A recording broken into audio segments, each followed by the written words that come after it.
모처럼 아들 내외가 저녁을 먹으러 온다기에 아침부터 시장에 다녀왔습니다. 요즘 애들은 파스타니 뭐니 겉멋든 음식만 찾지만 그래도 매콤한 닭볶음탕은 온갖 재료를 아낌없이 넣고 푹 끓여내야 제맛이 나는 법이지요. 씨알 굵은 감자랑 당근을 큼직하게 썰어 넣고 시장 방앗간에서 갓 빻아온 고춧가루를 듬뿍 풀어 양념장을 만드니 제 마음이 다 든든해지는 것 같았어요. 우리 성철이 어릴 때부터 이 어미가 해준 닭볶음탕 국물에 밥 비벼 먹는 걸 세상에서 제일 좋아했으니까요. 녀석이 결혼하고 나서는 며느리 눈치 보느라 그런지 먹고 싶다는 말을 통 못하기에 일부러 시간을 낸 참이었습니다. 어머니, 저희 왔어요. 현관문 열리는 소리와 함께 며느리인 영미의 목소리가 낭낭하게 울렸습니다. 뒤에 엄마 하고 부르는 우리 아들 성철이의 목소리도 들려왔고요. 저는 부엌에서 마지막으로 갓 지은 밥을 푸다 말고 현관으로 나갔습니다. 어서 오너라.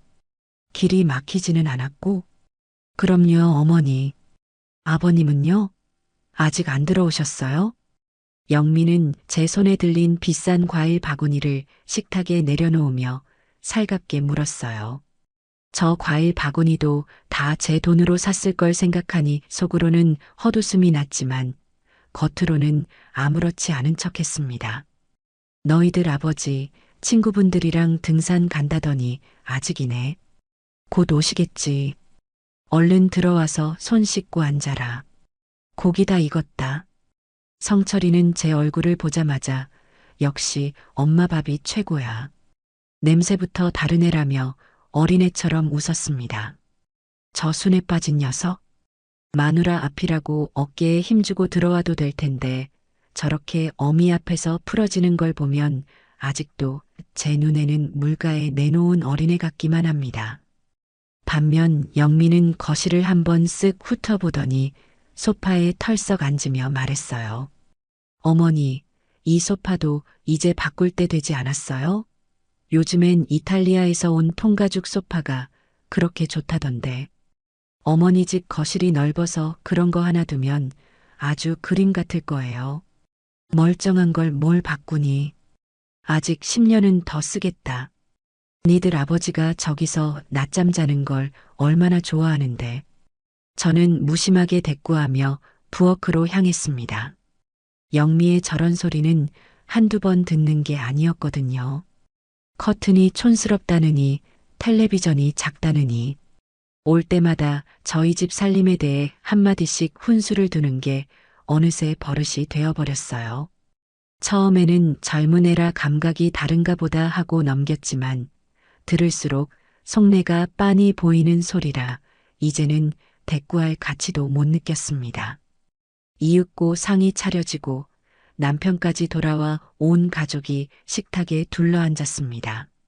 남편은 아들 얼굴을 보자마자 싱글벙글해서는 술부터 한 병 꺼내왔어요. 우리 아들 왔는데 한잔 해야지. 영미 너도 한 잔 받을 테냐?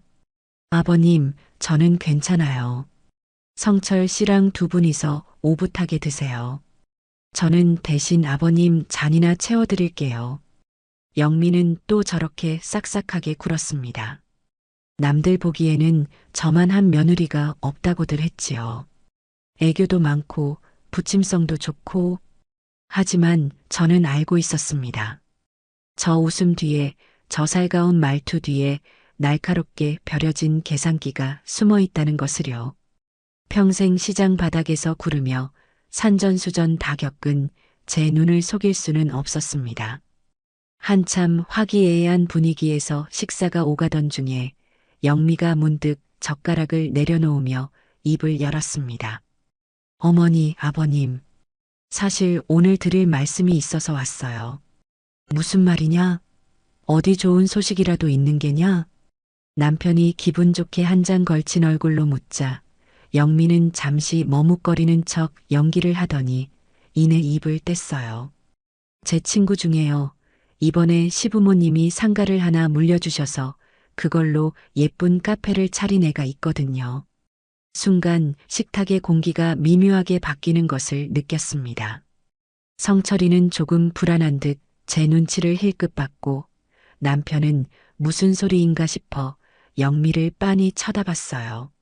저는 묵묵히 닭볶음탕만 뒤적였습니다. 올 것이 왔구나 싶었지요.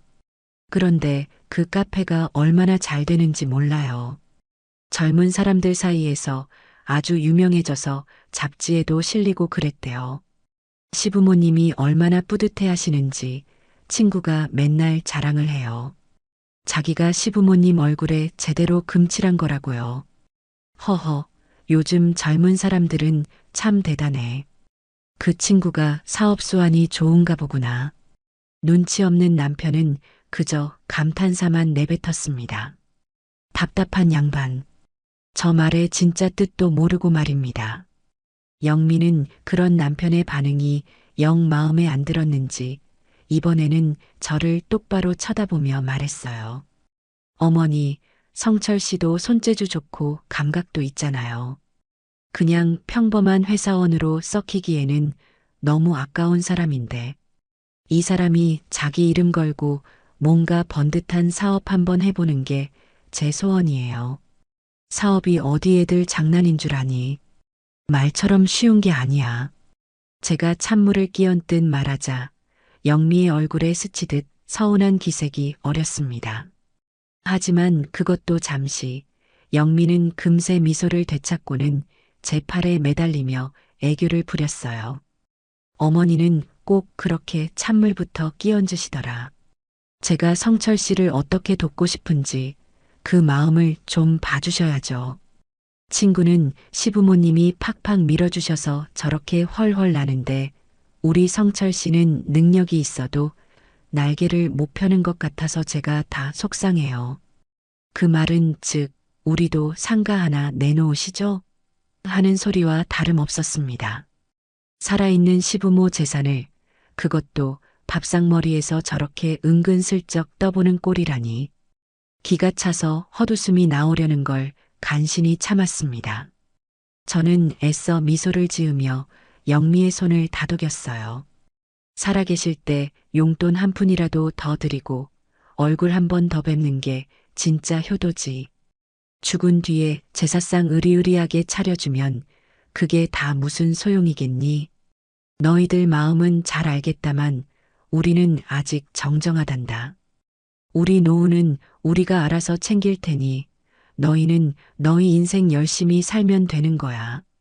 제 말에 영미의 얼굴이 순간 굳어지는 것을 똑똑히 봤습니다. 실망과 분노가 뒤섞인 그야말로 가면이 벗겨지는 찰나의 순간이었죠. 하지만 영미는 이내 표정을 관리하고는 억지 웃음을 지어 보였습니다. 어머, 제가 너무 앞서갔나 봐요. 죄송해요, 어머니. 그냥 친구가 부러워서 주책을 좀 부렸어요. 그렇게 그날 저녁 식사는 어색하게 마무리되었습니다. 아들 내외가 돌아간 뒤 저는 설거지를 하며 남편에게 넌지시 물었어요. 여보, 당신은 영미 말이 어떻게 들렸어요? 뭐가? 그 친구가 카페 차려서 잘 됐다는 거? 보기 좋구먼 뭘. 우리 아들도 저렇게 성공하면 얼마나 좋아. 에휴, 이 답답한 양반아. 그 말이 그 말로 들려요? 우리더러 상가 내놓으라고 압박하는 거잖아요. 에이, 설마. 며느리가 아무리 그래도 어떻게 살아있는 시부모 재산을 달라고 하겠어. 당신이 너무 예민하게 구는 거야. 남편은 대수롭지 않게 손을 내저으며 텔레비전 앞으로 가버렸습니다. 저는 그 뒷모습을 보며 깊은 한숨을 내쉬었어요. 저렇게 속편한 소리나 하고 있으니 저는 그날 밤 잠을 이룰 수가 없었습니다. 영미가 마지막에 지었던 그 굳은 표정이 자꾸만 눈앞에 어른거렸어요. 저건 시작에 불과하다. 앞으로 더한 일이 벌어질 것이다. 제 안의 경고등이 요란하게 울리고 있었습니다. 평온했던 저희 집에 아주 작은 균열이 시작되고 있었던 겁니다. 그 균열이 머지않아 집 전체를 무너뜨릴 거라는 사실은 꿈에도 모른 채 말이지요. 그날 저녁 식사 이후 며칠 동안은 아무 일도 없었습니다. 마치 폭풍 전의 고요함처럼 지독하게 평온한 날들이었지요. 저는 일부러 더 태연하게 행동했습니다. 며느리에게 먼저 전화를 걸어 안부를 묻기도 하고 반찬을 해서 아들 편에 보내주기도 했어요. 내가 너희 속을 다 알지만 아직은 모른 척 해주겠다는 무언의 경고이기도 했습니다. 하지만 그런 제 의도를 영미가 알아챌 리가 없었지요. 오히려 자기가 한 말이 먹히지 않은 것에 대해 분을 사귀고 있을 게 뻔했습니다. 예상은 틀리지 않았어요. 그 주 주말 느지막이 아침을 먹고 거실에서 신문을 보고 있는데 요란하게 전화벨이 울렸습니다. 발신자 번호를 보니 며느리 세 글자가 선명하게 찍혀 있었어요. 저는 심호흡을 한번 하고 전화를 받았습니다. 그래, 영미야. 무슨 일이니? 어머니, 지금 통화 괜찮으세요? 좀 길어질 것 같아서요. 평소에 애교 섞인 목소리가 아니었습니다. 아주 차갑고 사무적인 감정이라고는 일도 섞이지 않은 목소리였지요. 저는 직감했습니다. 드디어 본색을 드러내는구나. 괜찮다. 말해보거라. 다름이 아니라 지난번에 제가 말씀드렸던 성철 씨 사업건 때문에 전화드렸어요. 어머니, 더는 시간 끌지 마시고 강남에 있는 그 작은 상가 건물, 저희 명의로 좀 넘겨주세요. 저는 제 귀를 의심했습니다. 지난번에는 친구 이야기를 빗대어 은근히 떠보던 것이 이제는 대놓고 넘겨달라고 요구하는 것이었습니다. 어떻게 사람이 며칠 사이에 이렇게까지 뻔뻔해질 수 있는지 헛웃음이 터져 나왔어요. 지금 뭐라고 했니? 내가 잘못 들은 것 같은데. 아니요, 제대로 들으셨어요, 어머니. 성철 씨 사업 자금 좀 보태주게 그 상가 저희한테 넘겨달라고요.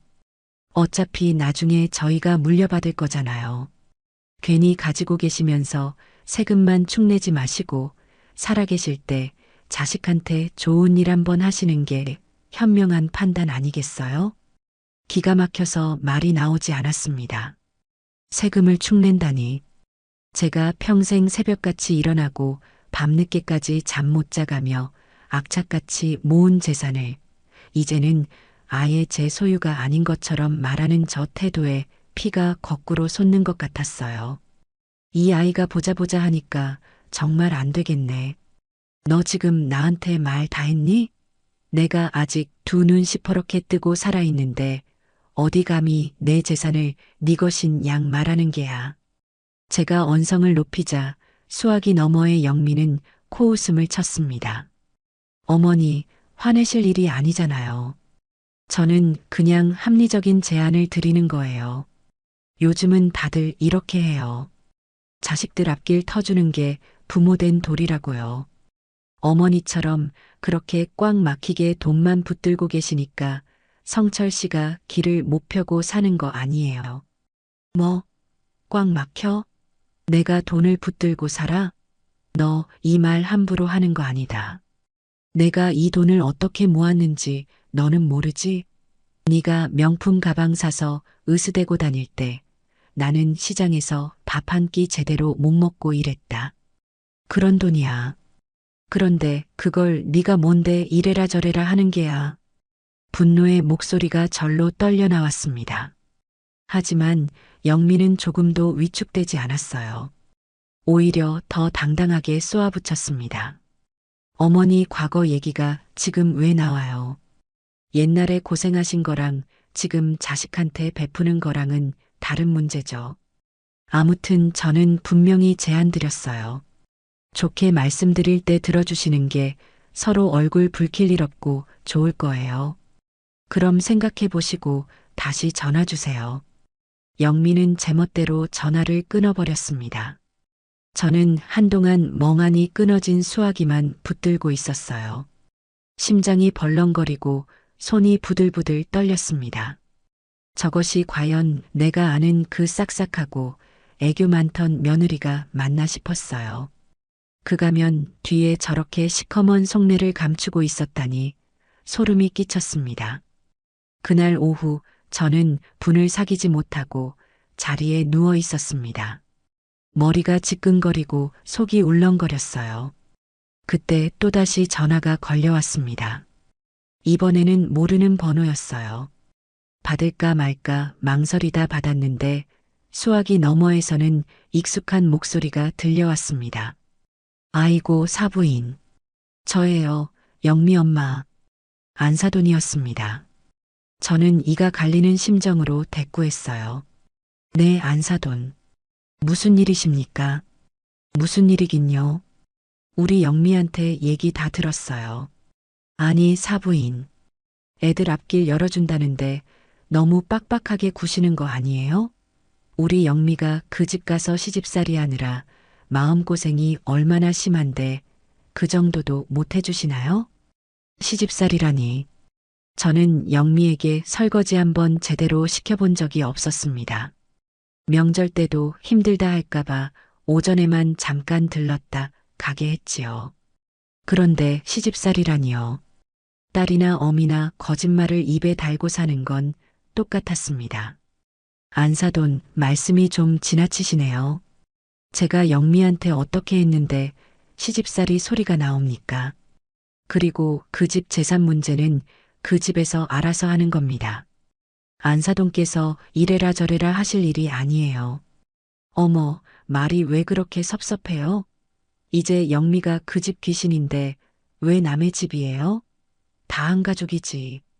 그리고 사부인, 솔직히 까놓고 말해서 그 재산 사부인이 혼자 이룬 거 아니잖아요.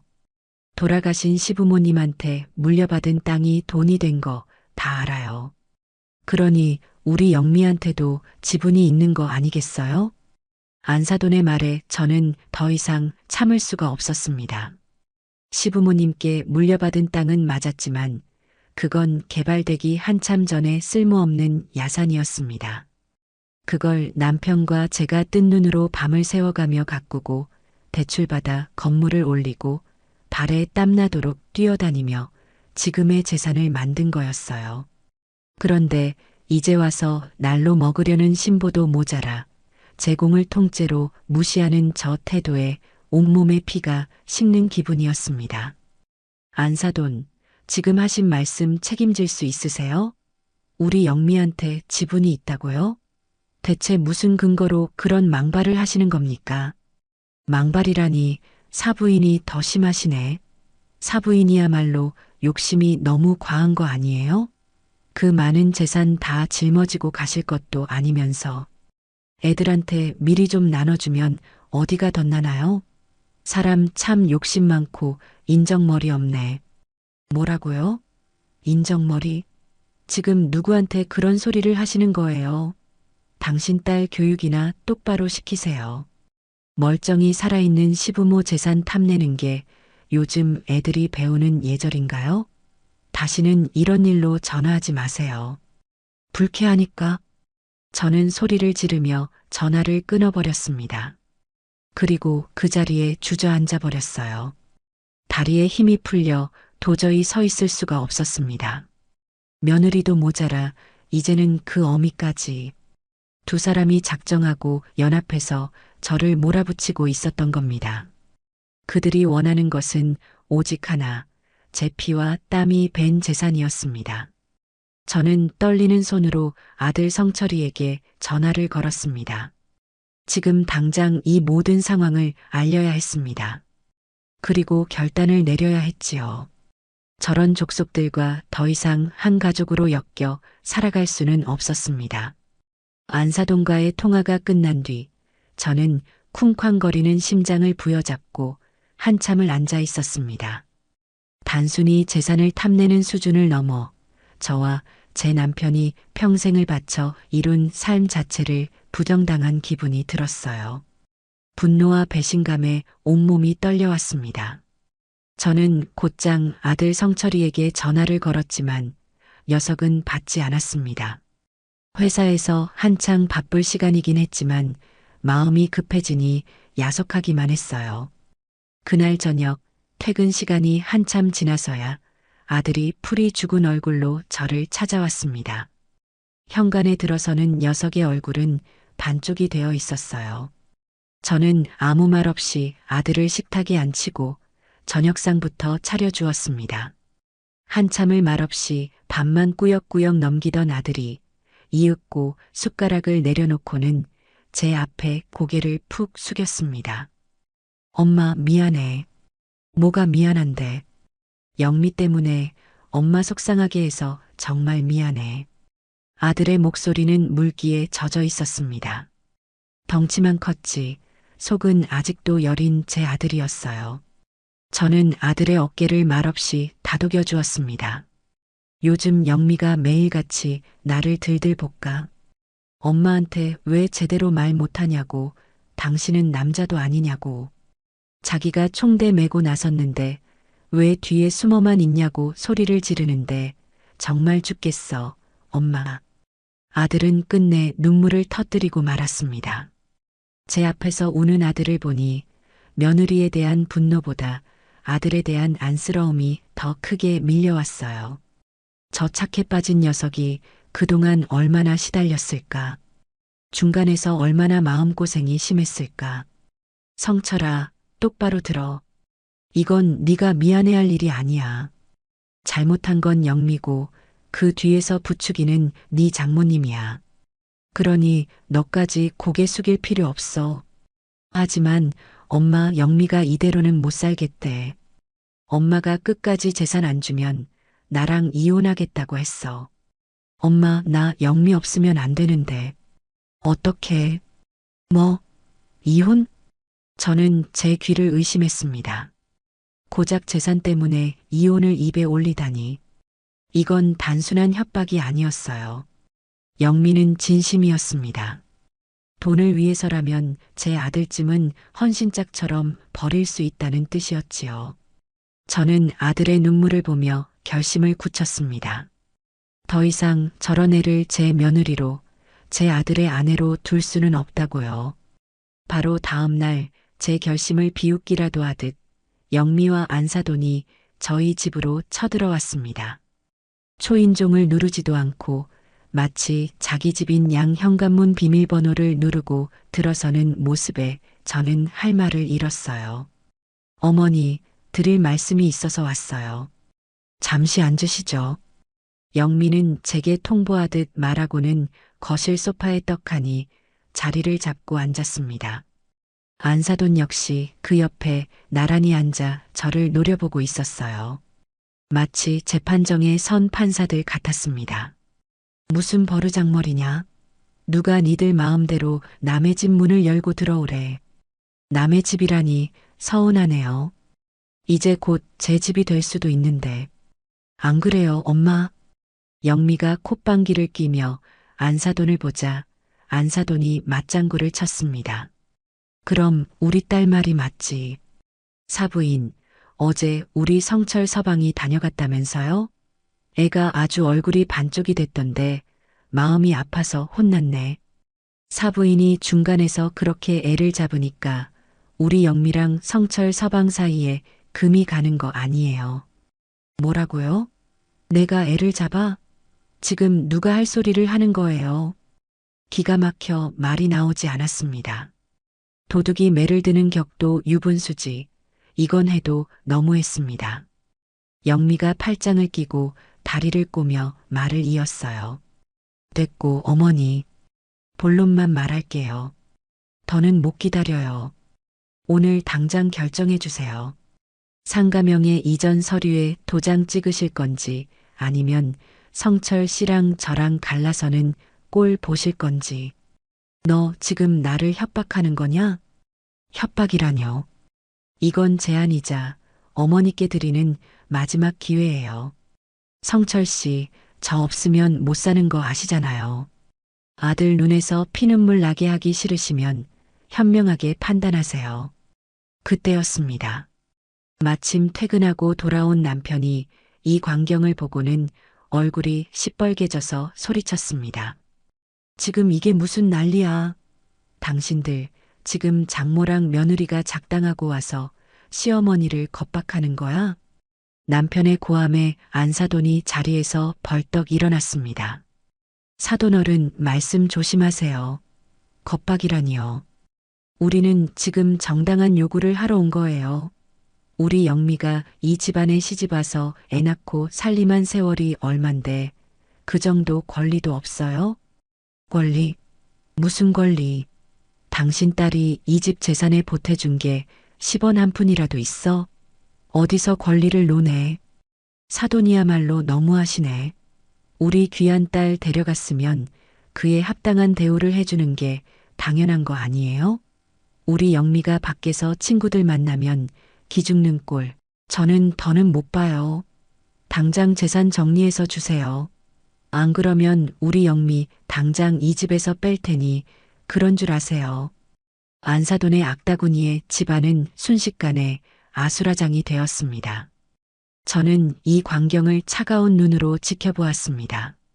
저들의 탐욕과 뻔뻔함이 바닥을 드러내는 순간이었어요. 더 이상 대화는 무의미했습니다. 저는 조용히 입을 열었습니다. 그렇게 하세요. 제 말에 영미와 안사돈, 그리고 남편까지 모두 저를 쳐다보았습니다. 니들 말대로 이혼해. 위자료? 어디 한번 받아가 봐. 법으로 하자고. 내 재산에 흠집 하나라도 낼 수 있는지 어디 한번 해보자고. 대신 나도 가만히 있지는 않을 거야. 너 김영미, 그리고 안사돈. 오늘 니들이 우리 집 와서 벌인 이 모든 행패 내가 똑똑히 기억하고 갚아줄 테니 그런 줄 알아. 제 단호한 말에 영미의 얼굴이 순간 하얗게 질렸습니다. 제가 이렇게 강하게 나올 줄은 몰랐던 모양이었어요. 하지만 옆에 있던 안사돈이 영미의 팔을 잡아 끌며 소리쳤습니다. 뭐가 무서워서 쪼는 거야. 저 늙은이가 허세 부리는 거 안 보여? 법대로 하자고. 좋지. 어디 한번 해보자고. 판사 앞에서 누가 이기나 보자. 안사돈은 마지막까지 기세등등하게 소리를 지르며 영미를 끌고 집 밖으로 나갔습니다. 쾅 하고 현관문이 닫히고 나서야 집안에는 지독한 정적이 흘렀습니다. 남편은 분을 이기지 못하고 씩씩거렸고 저는 차갑게 식은 머리로 앞으로의 일을 계획하기 시작했어요. 영미가 꺼내든 이혼이라는 카드는 제게 협박이 아니라 오히려 이 지긋지긋한 관계를 정리할 절호의 기회였습니다. 그리고 저는 그 기회를 놓칠 생각이 전혀 없었습니다. 저들의 탐욕이 스스로를 어떻게 파멸시키는지 제가 똑똑히 보여줄 참이었습니다. 며느리와 안사돈이 집에서 난동을 부리고 돌아간 그날 밤, 저는 잠을 이룰 수가 없었습니다. 남편은 옆에서 분을 사귀지 못하고 씩씩거리다 잠이 들었지만 저는 눈을 감아도 그들의 악다구니가 귓가에 쟁쟁하게 울리는 것 같았어요. 단순히 돈에 눈이 멀었다고 하기에는 그들의 태도가 너무나도 절박하고 필사적이었습니다. 마치 벼랑 끝에 몰린 사람처럼 말이지요. 뭔가 이상하다. 분명 우리가 모르는 다른 이유가 있을 것이다. 라는 생각이 머릿속을 떠나지 않았습니다. 다음 날 아침 저는 해가 뜨자마자 자리에서 일어났습니다. 그리고는 평소 친하게 지내던 동네 부동산 사장님에게 전화를 걸었어요. 박 사장님은 이 동네에서만 30년 넘게 부동산을 하신 분이라 웬만한 집안 사정이나 사람들에 대해서는 모르는 게 없는 분이었습니다. 박 사장님, 저예요. 이른 아침부터 미안해요. 아이고, 김 여사님, 이 시간에 웬일이십니까? 괜찮습니다. 무슨 일 있으세요? 다름이 아니라 혹시 제 안사돈에 대해서 좀 아는 게 있나 해서요. 영미 엄마 말이에요. 박 사장님은 잠시 뜸을 들이더니 조심스럽게 입을 열었습니다. 혹시 무슨 일 있으신 건 아니죠? 사실 요새 그 집안에 대해 안 좋은 소문이 좀 돌아서요. 안 좋은 소문이라니요? 그게 무슨 소리예요? 에이, 제가 이걸 말씀드려도 되나 모르겠네.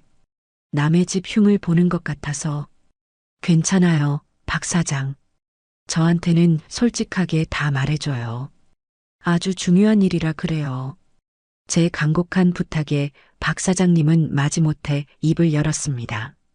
그리고 그에게서 들려온 이야기는 제 예상을 훨씬 뛰어넘는 충격적인 내용이었습니다. 사실은 그 집이 요즘 돈 문제로 아주 시끄럽습니다. 그 뭐라더라. 다단계 비슷한 금융 투자에 거액을 넣었다가 사기를 당했다는 소문이 파다해요. 그것도 딸이랑 엄마랑 같이 투자했다가 아주 폭삭 망했다는 모양이더라고요. 사기라고요? 네. 원금 보장에 매달 수백만 원씩 이자를 준다는 말에 혹해서 있는 돈 없는 돈 다 끌어모으고 대출까지 받아서 투자를 했다지 뭡니까? 그런데 그 회사가 얼마 전에 하루아침에 증발해버린 모양이에요. 그래서 지금 빚독촉에 시달리고 있다는 소문이 자자합니다.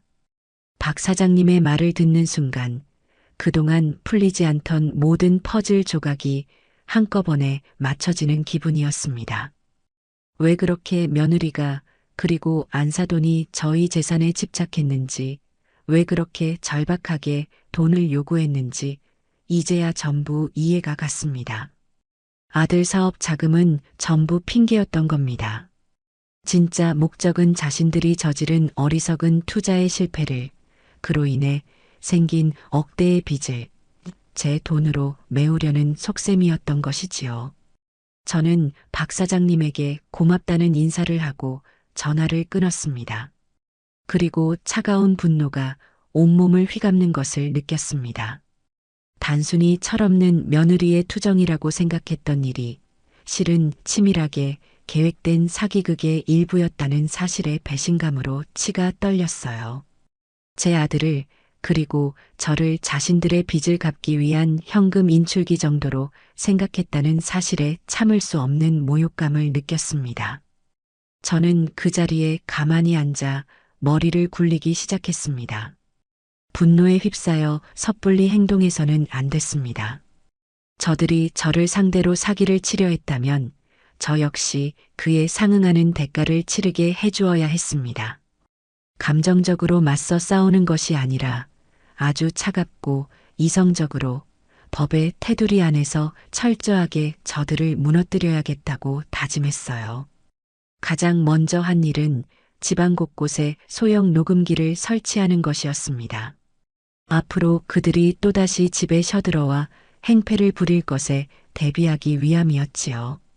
그리고 제 휴대폰의 통화 녹음 기능을 다시 한번 확인했습니다. 다행히 며느리와 안사돈이 제게 막말을 퍼부었던 통화 내용이 고스란히 저장되어 있었어요. 이것들은 나중에 법정에서 아주 중요한 증거가 될 터였습니다. 다음으로는 이혼 전문 변호사를 수소문하기 시작했습니다. 어차피 이 결혼은 끝났습니다. 영미가 이혼을 입에 올린 순간부터, 아니, 어쩌면 처음부터 잘못된 만남이었을지도 모릅니다. 하지만 순순히 이혼만 해주고 끝낼 생각은 추호도 없었어요. 혼인 파탄의 책임이 누구에게 있는지 명명백백히 밝히고 저들이 제게 입힌 정신적 피해에 대한 보상까지 받아낼 생각이었습니다. 그날 오후 저는 아들 성철이를 조용히 집으로 불렀습니다. 아들은 여전히 불안한 얼굴로 제 앞에 앉았어요. 저는 아들에게 박 사장님에게서 들은 이야기를 차분하게 설명해 주었습니다. 성철아, 영미가 너한테 사업 자금이 필요하다고 했던 말 전부 거짓말이었어. 엄마, 그게 무슨 말이야? 네 처갓집 지금 빚더미에 올라앉아 있단다. 네 장모랑 영미랑 둘이서 사기당해서 지금 당장 길바닥에 나앉게 생겼다는구나. 그래서 우리한테 상가를 달라고 그 난리를 쳤던 거야. 네 사업 때문이 아니라 자기들 빚 갚으려고. 제 말을 듣는 아들의 얼굴이 하얗게 그리고 파랗게 변해갔습니다. 충격과 배신감 그리고 분노가 뒤섞인 복잡한 표정이었어요. 자신이 그토록 사랑했던 아내가 자신을 완벽하게 속이고 이용했다는 사실을 받아들이기 힘든 모양이었습니다. 거짓말이지? 엄마, 영미가 나한테 그럴 리가 없어. 뭔가 오해가 있을 거야. 오해? 성철아, 정신 차려. 이게 현실이야. 너는 지금까지 완벽하게 속고 있었던 거라고. 네 아내는 너를 사랑해서 결혼한 게 아니라 네 뒤에 있는 네 어미의 재산을 보고 결혼했을지도 몰라. 저는 일부러 더 모질게 말했습니다. 지금 아들의 마음이 무너지는 것은 아프지만 이 충격요법을 통해서라도 녀석이 현실을 직시하게 만들어야 했습니다. 언제까지고 저 순진한 마음으로 영미에게 휘둘리게 내버려 둘 수는 없었어요. 이제부터 엄마가 하라는 대로만 해. 이건 너와 나, 우리 가족의 명예가 걸린 싸움이야. 저들이 우리를 우습게 보고 기만하려 했던 대가를 아주 뼈저리게 치르게 해줄 거다. 알겠니? 아들은 한동안 아무 말도 하지 못하고 고개만 숙이고 있었습니다. 그 어깨가 가늘게 떨리고 있었어요. 저는 그런 아들을 말없이 지켜보았습니다. 이 시련이 우리 아들을 더 강하고 단단한 사람으로 만들어줄 것이라 믿었습니다. 그리고 저의 차가운 복수극은 그렇게 조용히 막을 올리고 있었습니다. 저는 이제 더 이상 당하고만 있는 힘없는 늙은이가 아니었습니다. 제 소중한 것들을 지키기 위해 기꺼이 싸울 준비가 되어 있었으니까요. 아들에게 모든 진실을 털어놓은 다음 날, 저는 일부러 아무렇지 않은 척 일상을 보냈습니다. 아침 일찍 일어나 제가 가진 상가 건물들을 둘러보고 세입자들의 불편은 없는지 살폈지요. 평생을 일궈온 내 삶의 터전이자 내 피와 땀의 결정체였습니다. 이걸 며느리라는 작자가 날로 먹으려 했다는 생각을 하니 다시금 속에서 천불이 일었지만 애써 마음을 다스렸어요. 흥분해서 일을 그르칠 수는 없으니까요.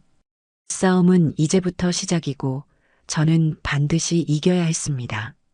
오후가 될 무렵 집으로 돌아와 잠시 숨을 고르고 있는데 현관 초인종이 울렸습니다. 인터폰 화면에 나타난 얼굴은 다름 아닌 며느리 영미였어요. 며칠 전 안사돈과 함께 와서 난동을 부릴 때와는 사뭇 다른 모습이었습니다.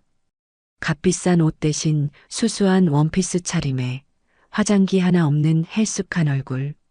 일부러 초췌하게 꾸미고 온 티가 역력했습니다. 저는 헛웃음을 삼키며 문을 열어주었습니다. 어머니, 저 왔어요. 영미는 고개를 푹 숙인 채 기어들어가는 목소리로 말했습니다. 그 연기력에 혀를 내두를 지경이었지요. 저는 아무 말 없이 영미를 거실로 들였습니다. 영미는 소파에 앉으라는 말도 안 했는데 제 앞에 털썩 무릎을 꿇고 앉더군요. 그러고는 서럽다는 듯 어깨를 들썩이며 울기 시작했습니다. 어머니, 잘못했어요. 제가 다 잘못했어요. 뭐가 잘못인데? 저는 차갑게 물었습니다. 제 목소리에는 온기라고는 한 점도 없었지요. 영미는 제 반응에 잠시 움찔하는 듯 했지만 이내 준비해온 대사를 읊기 시작했습니다. 그날 엄마랑 와서 어머니께 못되게 군 거요. 정말 죄송해요. 저희 엄마가 원래 좀 그러세요. 딸이 혹시라도 기죽고 살까봐 걱정되는 마음에 괜히 오버하신 거예요. 어머니께서 너그럽게 용서해 주세요. 모든 것을 제 어미 탓으로 돌리는 꼴이라니 참으로 편리한 사고방식이었습니다. 그래서 네 잘못은 없고 다 네 엄마 잘못이다. 그 소리냐? 아니요, 아니요. 그런 뜻이 아니에요. 제가 엄마를 말렸어야 했는데 그러지 못한 게 제 잘못이죠. 그리고 어머니 마음 상하게 한 것도 다 제 불찰이에요. 정말 죄송합니다, 어머니. 영미는 엎드려 훌쩍이며 제 바짓가랑이라도 붙들 기세였습니다. 하지만 저는 그 눈물에 조금도 마음이 동하지 않았어요. 저 눈물이 악어의 눈물이라는 것을, 저 사과가 거짓이라는 것을 똑똑히 알고 있었으니까요. 일어나 앉아라. 남들이 보면 내가 너를 학대한 줄 알겠다. 제가 싸늘하게 말하자 영미는 마지못해 자리에서 일어나 소파 끝에 걸터 앉았습니다. 그러고는 손으로 눈물을 닦는 척하며 본격적으로 불쌍한 척 연기를 시작했어요. 어머니, 사실 저희 요즘 너무 힘들어요. 성철 씨 월급은 뻔한데 나가는 돈은 많고 제가 어떻게든 아껴보려고 해도 생활이 나아지질 않아요. 그래서 제가 잠깐 머리가 어떻게 됐었나 봐요. 어머니 재산에 욕심내면 안 되는 거였는데 너무 힘들다 보니까 잠시 판단력이 흐려졌어요. 말끝마다 한숨을 섞어 뱉어내는데 세상에서 제일 가련한 여주인공이 따로 없었습니다. 저는 말없이 그런 영미를 지켜보기만 했어요. 어디까지 하나 보자 하는 심정이었지요. 한참을 신세 한탄하던 영미가 이윽고 결정적인 연기를 위해 움직이기 시작했습니다. 아이고, 목이야. 목이 너무 타네요. 물 한 잔만 마셔도 될까요, 어머니? 그러면서 자리에서 일어나 부엌으로 향하는 척하다가 제 앞에 놓인 탁자 모서리에 일부러 발을 쿵 부딪혔습니다. 그러고는 아야 하는 비명과 함께 들고 있던 핸드백을 바닥에 떨어뜨렸어요.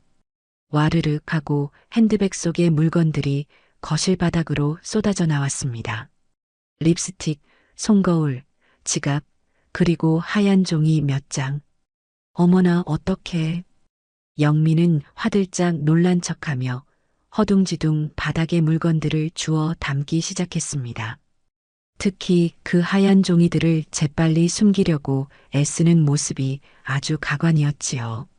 하지만 저는 그 찰나의 순간을 놓치지 않았습니다. 종이 위쪽에 큼지막하게 찍힌 글씨들을요. 채무 독촉장. 저는 자리에서 일어나 영미가 미처 죽지 못한 독촉장 한 장을 집어들었습니다. 영미의 얼굴이 새하얗게 질리는 것이 보였어요. 어머니, 그건 아무것도 아니에요. 그냥 광고지예요. 저는 영미의 말을 무시하고 독촉장을 천천히 펼쳐보았습니다. 큼지막한 글씨로 적힌 금액과 붉은 글씨로 찍힌 최종 통보라는 문구가 제 눈을 찔렀습니다. 제2금융권, 아니 사채나 다름없는 곳에서 빌린 돈인 듯 했습니다. 저는 독촉장을 소리내어 천천히 읽어내려갔어요. 채무자 김영미, 안수진. 채무액 일금 8,500만 원 상기 채무를 지정된 기일까지 변제하지 않을 시 법적 조치를 모녀가 쌍으로 거액의 빚을 졌구나. 제 입에서 차가운 비웃음이 흘러나왔습니다. 영미는 이제 연기고 뭐고 할 정신도 없는 듯 사색이 된 얼굴로 저를 쳐다보기만 했어요. 저는 독촉장을 영미의 얼굴 앞으로 던지듯 내려놓으며 그 눈을 똑바로 마주보고 말했습니다. 그래서 니년 빚 갚는데 내 피 같은 돈을 쓰란 말이냐? 제 한마디에 거실의 공기가 얼어붙었습니다. 영미의 얼굴에서 마지막 남은 가식의 껍데기마저 산산조각 나는 것이 보였어요. 눈물을 글썽이던 가련한 표정은 온데간데 없고 대신 증오와 분노로 일그러진 본래의 얼굴이 드러났습니다. 다 알고 있었어요? 그래, 다 알고 있었다. 니들이 무슨 짓을 꾸미고 있는지, 왜 돈이 필요한지 내가 모를 줄 알았더냐. 그래서 지금까지 절 갖고 노신 거예요? 제가 우습게 보이셨어요? 영미는 더 이상 존댓말도 쓰지 않았습니다. 언제 무릎을 꿇고 용서를 빌었냐는 듯 저를 잡아먹을 듯이 노려보며 소리쳤어요. 그래요, 빚졌어요. 돈 때문에 죽겠다고요. 그래서 시어머니한테 손 좀 벌리는 게 그렇게 죽을 죄예요? 어차피 다 썩어 없어질 돈 자식한테 좀 보태주는 게 그렇게 아까웠어요? 이게 아직도 정신을 못 차렸네. 어디서 목소리를 높여. 그리고 똑똑히 들어. 이건 내 돈이야. 내 피와 땀으로 이룬 내 재산이라고. 그걸 니들 빚 갚는데 단 10원 한 푼도 쓸 생각 없으니 꿈도 꾸지 마라. 두고 봐요. 내가 이대로 물러날 줄 알아요? 반드시 어머니 재산 반 이상은 뜯어내고 말 테니까. 영미가 악을 쓰며 소리치는 바로 그 순간이었습니다. 현관문이 열리고 퇴근한 아들 성철이가 집으로 들어섰어요. 아들은 살벌하게 변해버린 집안 분위기와 증오로 가득 찬 얼굴로 저를 노려보는 아내의 모습을 보고 그 자리에 얼어붙고 말았습니다. 모든 연극이 끝나고 추악한 진실만이 남은 무대 위로 제 아들이 들어선 것이었습니다. 그 순간 거실의 시간은 잠시 멈춘 듯 했습니다. 저를 향해 악을 쓰던 영미도, 그런 며느리를 차갑게 내려다보던 저도, 그리고 이 모든 상황을 목격한 아들도 한동안 아무 말 없이 서로를 쳐다보기만 했어요. 가장 먼저 정적을 깬 것은 영미였습니다. 성철 씨, 잘 왔어. 똑똑히 좀 봐. 당신 엄마가 지금 나한테 어떻게 하는지. 내가 무릎 꿇고 빌었는데도 나를 이렇게 몰아붙이고 있어. 당신, 내 편 들어줄 거지? 당신 엄마 좀 말려줘, 응? 영미는 순식간에 다시 눈물을 글썽이며 아들에게 달려가 팔에 매달렸습니다. 방금 전까지 저를 잡아먹을 듯이 소리치던 모습은 온데간데없고 다시 약하고 상처받은 아내의 모습으로 돌아가 있었어요. 하지만 아들은 더 이상 속지 않았습니다. 이미 저에게 모든 진실을 들은 뒤였으니까요. 아들은 차갑게 영미의 손을 뿌리쳤습니다. 그만해, 영미야. 이제 다 알아. 뭘 안다는 거야? 당신 엄마가 이상한 소리 한 거지? 나 못 믿어? 아니, 너를 못 믿겠어. 어떻게 나한테, 그리고 우리 엄마한테 이럴 수가 있어. 사업 자금이라고 날 속이고, 우리 엄마 재산을 노리고. 이게 사람이 할 짓이야? 아들의 목소리는 배신감으로 가늘게 떨리고 있었습니다. 영미는 아들의 반응에 당황한 기색이 역력했어요. 일이 자신의 뜻대로 풀리지 않는다는 것을 깨달은 것이지요. 그러자 영미의 표정이 다시 한번 싹 변했습니다. 아, 그래서 이제 엄마 편 들어서 마누라 내쫓기라도 하겠다는 거야? 이 마마보이. 내가 이럴 줄 알았어. 당신은 평생 당신 엄마 치마폭에서 못 벗어날 인간이야. 영미는 저와 아들을 향해 저주를 퍼붓고는 바닥에 떨어진 자기 물건들을 신경질적으로 주워 담아 밖으로 뛰쳐나가 버렸습니다. 쾅 하고 현관문이 닫히고 나서야 집안에는 다시 무거운 침묵이 내려앉았어요. 아들은 망연자실한 표정으로 그 자리에 서 있었습니다. 저는 그런 아들의 등을 두드리며 말했어요. 맞지?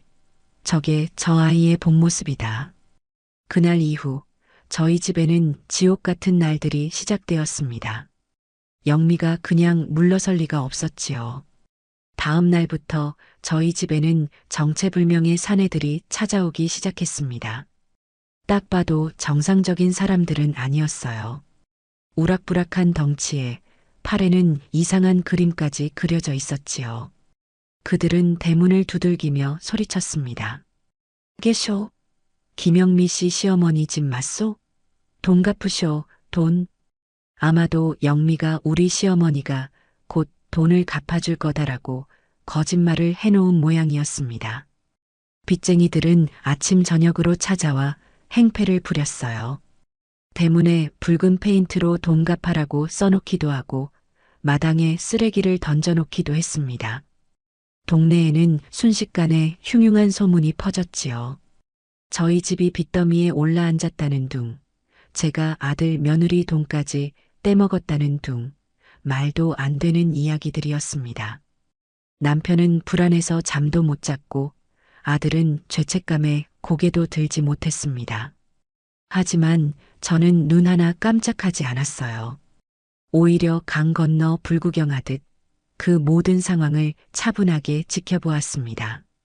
빚쟁이들이 찾아와 문을 두들길 때마다 저는 조용히 창문 뒤에서 그들의 얼굴과 차량 번호를 촬영해 두었습니다. 그들의 행패는 영미의 사기 행각을 뒷받침해 줄 또 하나의 증거가 될 테니까요. 어느 날 오후 유난히 험악하게 생긴 사내 둘이 찾아와 대문을 발로 차며 난동을 부렸습니다. 야, 김복자, 문 안 열어? 좋게 말할 때 돈 내놔. 남의 돈 떼먹고 발 뻗고 잘 수 있을 것 같아? 저는 그 모습을 조용히 휴대폰으로 촬영한 뒤 곧바로 112에 신고했습니다. 네, 경찰서죠? 여기 김포시인데요. 저희 집에 험악하게 생긴 남자 둘이 쳐들어와서 행패를 부리고 있습니다. 문을 부술 기세예요. 빨리 좀 와주세요. 저는 일부러 스피커폰으로 통화를 해서 그들이 들을 수 있도록 했습니다. 경찰이라는 말에 사내들의 기세가 한풀 꺾이는 것이 보였어요. 뭐야? 이 할망구가 진짜 신고를 해? 야, 일단 튀자. 괜히 엮여서 좋을 거 없어. 사내들은 욕설을 내뱉으며 꽁무니를 빼기 시작했습니다. 저는 창문을 열고 그들의 뒷모습에 대고 소리쳤어요. 여보시오들, 당신들 얼굴, 차량 번호 다 찍어놨으니 그런 줄 아시오. 다음에 또 찾아오면 그땐 주거침입에 협박죄까지 추가해서 고소할 테니 돈을 받고 싶으면 나를 찾아올 게 아니라 당신들한테 돈 빌려간 김영미를 찾아가. 제 섯을 펄은 기세에 녀석들은 아무 대꾸도 못하고 허둥지둥 차를 타고 사라졌습니다. 그 모습을 본 남편과 아들은 놀라서 입을 떡 벌리고 저를 쳐다보더군요. 저는 아무렇지 않게 휴대폰을 내려놓으며 말했습니다. 저런 것들은 강하게 나가야 깨갱하는 법이야. 그날 밤 저는 아들을 제 방으로 불렀습니다. 아들은 여전히 고개를 푹 숙인 채였어요. 성철아, 네 엄마. 언제까지 그렇게 고개만 숙이고 있을 거냐? 이건 네가 죄 지은 일이 아니야. 하지만 네가 선택한 사람으로 인해 벌어진 일인 만큼 네가 책임지고 매듭을 지어야 한다. 어떻게 해야 할지 모르겠어요. 엄마. 선택해라. 저런 애를 네 마누라라고 계속 끼고 살면서 이 집안 전체를 저 시궁창으로 끌고 들어갈 거냐? 아니면 지금이라도 네 손으로 그 썩은 동아줄을 끊어내고 사람답게 살 거냐? 저는 아들의 눈을 똑바로 쳐다보며 말했습니다. 더 이상은 유예 기간을 줄 수 없었어요. 아들이 스스로 결단하고 일어서야만 했습니다. 네가 끝내지 않으면 이 어미가 나선다. 내가 니들 혼인신고서에 내 손으로 빨간 줄을 그어버릴 거야. 그래도 상관없겠니? 제 단호한 말에 아들은 한참을 말이 없었습니다. 그저 입술을 깨물며 고뇌하는 모습이 역력했어요. 그리고 마침내 아들은 떨리는 목소리로 하지만 분명한 어조로 입을 열었습니다. 아니요. 제가 할게요. 제 손으로 끝내겠습니다. 아들의 눈에는 눈물이 고여 있었지만 그 눈빛은 이전과는 비교할 수 없을 만큼 단단해져 있었습니다. 저는 말없이 아들의 어깨를 두드려 주었어요. 길고 지독했던 악몽을 이제는 끝낼 시간이 온 것이었습니다. 아들이 마침내 결심을 굳힌 다음 날 우리는 곧바로 행동에 들어갔습니다. 아들은 회사에 하루 휴가를 내고 저와 함께 영미와 살던 집으로 향했어요. 그곳에 남아있는 자기 물건들을 정리하기 위해서였습니다. 혹시라도 영미와 마주쳤을 때 불미스러운 일이 생길까봐 평소 가깝게 지내던 제 남동생에게도 부탁해 함께 동행했습니다. 비밀번호를 누르고 집 안으로 들어서자 집안은 그야말로 난장판이었습니다. 먹다 남은 배달음식 용기들이 식탁 위에 나뒹굴고 있었고 옷가지들이 사방에 어지럽게 널려 있었어요. 그 깔끔 떨던 영미의 본 모습이 이런 것인가 싶어 헛웃음이 나왔습니다. 아들은 아무 말 없이 자기 방으로 들어가 묵묵히 짐을 싸기 시작했어요. 한참 짐을 싸고 있는데 현관문이 벌컥 열리며 영미가 들어왔습니다. 아마 아들이 휴가를 냈다는 소식을 회사 동료를 통해 전해 들은 모양이었지요. 저희를 보자마자 영미의 얼굴이 흉측하게 일그러졌습니다. 지금 여기서 뭐 하는 거야? 누구 마음대로 남의 집에 들어와서 짐을 빼. 여긴 내 집이기도 해. 내 물건 내가 챙겨가겠다는데 무슨 문제라도 있어? 아들이 처음으로 영미의 눈을 똑바로 쳐다보며 차갑게 대꾸했습니다. 영미는 그런 아들의 모습이 낯설었는지 잠시 주춤하더군요. 하지만 그것도 잠시, 이내 더 날카로운 목소리로 소리치기 시작했습니다. 이제 아주머니가 시키는 대로 꼭두각시 노릇이라도 하기로 한 모양이네. 그래서 나랑 이혼이라도 하겠다. 이거야? 그래, 맞아. 네가 나를 그리고 우리 엄마를 어떻게 속이고 이용했는지 이제 다 알아. 더 이상은 너랑 못 살아. 우리 끝내자. 끝내? 웃기지 마. 끝내더라도 내가 끝내. 그리고 순순히 이혼만 해줄 것 같아? 어림도 없지. 위자료로 당신네 집 재산 절반은 뜯어내기 전까지는 절대 못 끝나. 영미는 분에 못 이겨 아들의 뺨을 향해 손을 치켜들었습니다. 그 순간 옆에 있던 제 남동생이 영미의 팔을 거칠게 붙잡았어요. 어디서 손찌검이야? 처신 똑바로 못해? 우람한 덩치의 외삼촌이 나타나자 영미는 찍소리도 못하고 붙잡힌 팔을 빼내기만 했습니다. 아들은 그런 영미를 경멸 어린 눈으로 한번 쳐다보고는 마지막 남은 짐가방을 들고 말없이 집을 나섰습니다. 그 뒤를 따라 나오며 저는 영미에게 나지막이 말했어요. 법정에서 보자꾸나. 집으로 돌아온 저는 그 길로 곧장 지난번에 수소문해 두었던 이혼 전문 변호사를 찾아갔습니다. 법무법인 사무실은 제가 가진 상가 건물 중 하나에 입주해 있었지요. 젊지만 아주 똑똑하고 야무지기로 소문난 여자 변호사였습니다. 저는 변호사를 마주하고 그동안 있었던 일들을 하나도 빠짐없이 털어놓았습니다.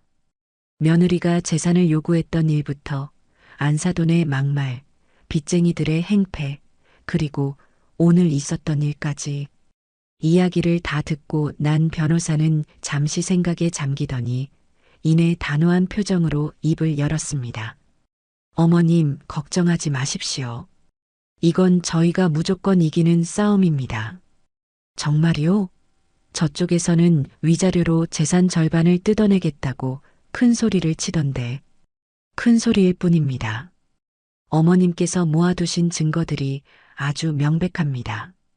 통화 녹음 파일, 빚쟁이들이 행패 부리는 영상, 그리고 며느님이 직접 자기 입으로 빚이 있다고 실토한 정황까지.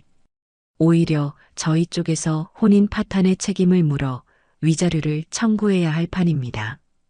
변호사의 자신감 있는 말에 불안했던 마음이 조금은 놓이는 것 같았습니다. 제가 원하는 건 딱 두 가지요. 첫째, 이혼을 하되 위자료는 단 10원도 줄 수 없다는 것.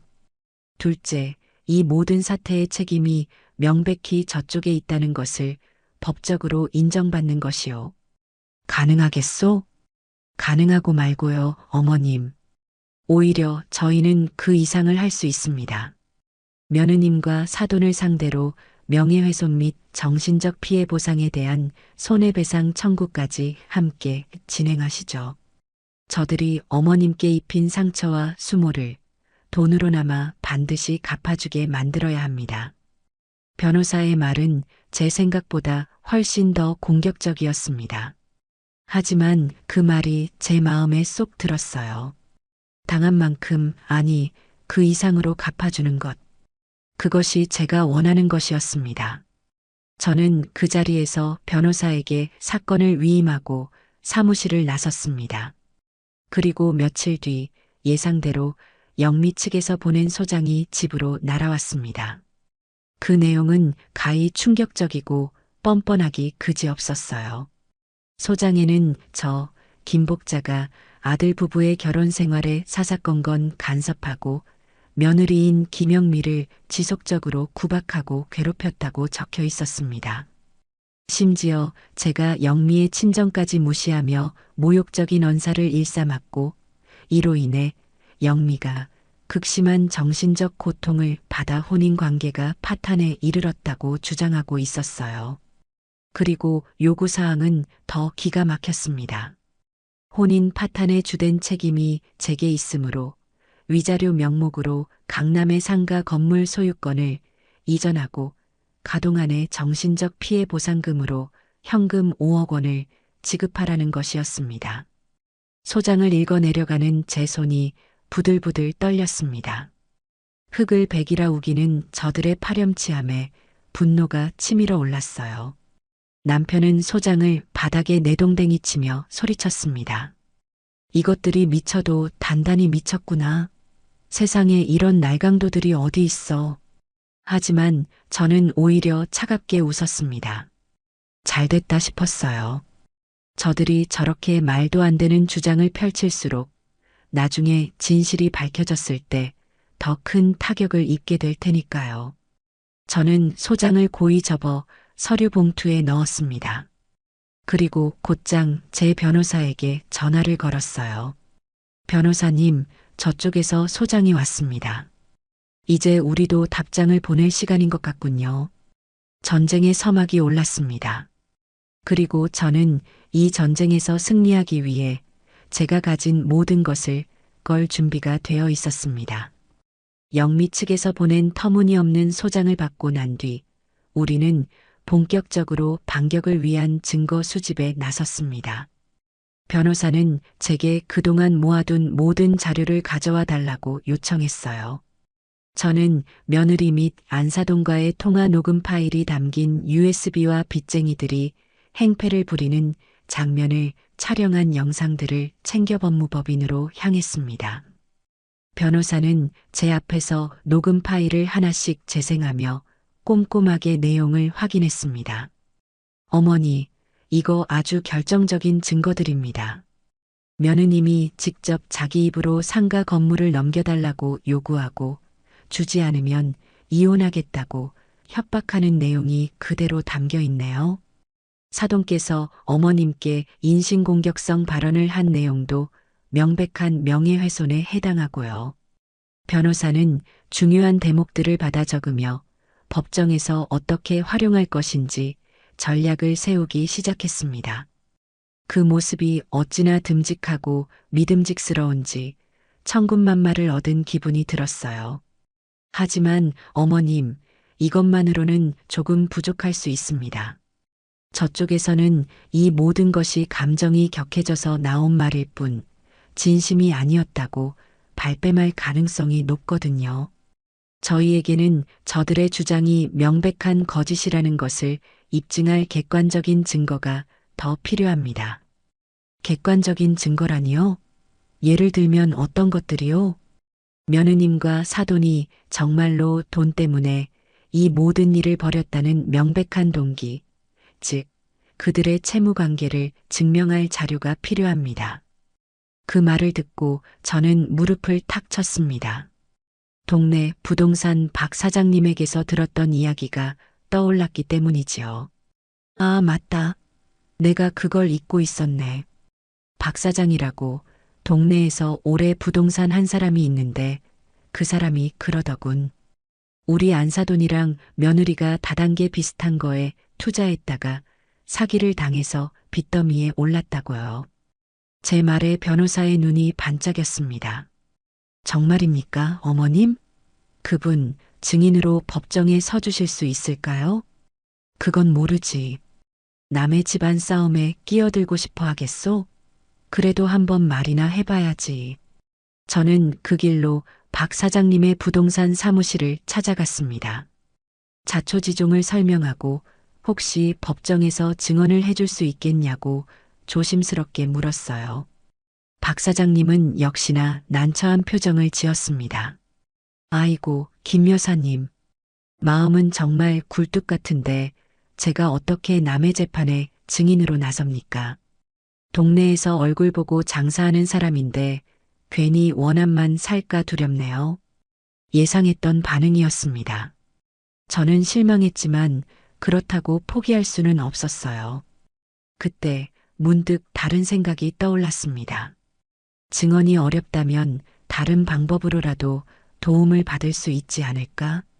사장님, 그럼 부탁 하나만 더 들어주시오. 증언은 안 하셔도 좋으니 혹시 안사돈네 근처에 사는 사람들 중에 그 집 사정 잘 아는 사람 연결이라도 좀 시켜줄 수 있겠소? 빚쟁이들 때문에 시끄러워서 못 살겠다.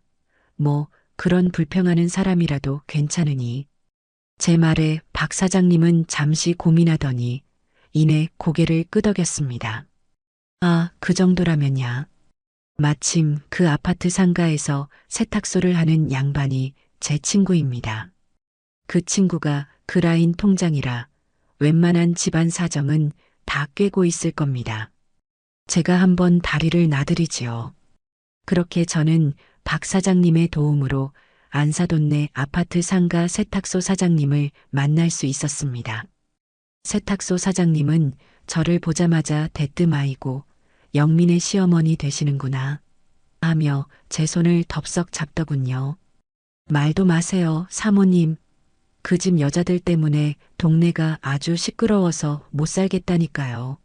하루가 멀다 하고 험상궂은 아저씨들이 찾아와서 고래고래 소리를 지르는데 애들 교육에도 안 좋고 정말 죽겠어요. 얼마 전에는 복도에다 빨간 레커로 막 낙서까지 해놓고 갔다니까요. 세탁소 사장님은 그동안 쌓인 게 많았던지 묻지도 않은 이야기까지 줄줄 쏟아냈습니다. 저는 그 모든 내용을 조용히 녹음하며 정중하게 부탁했어요. 사장님 괜찮으시다면 지금 하신 말씀을 법정에서도 똑같이 해주실 수 있겠습니까? 그럼요. 하고 말고요. 이런 건 동네 주민들 전체가 나서서 증언해줘야 해요.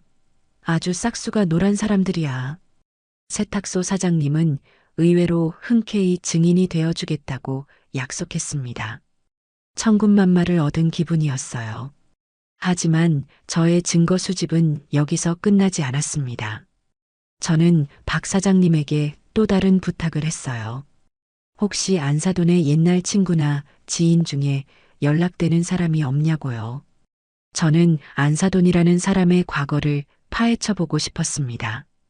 이번 일이 과연 처음 있는 일인지 아니면 과거에도 비슷한 전적이 있었는지 알아야만 했으니까요. 박 사장님은 또 한 번 인맥을 동원해 놀라운 사람을 찾아냈습니다.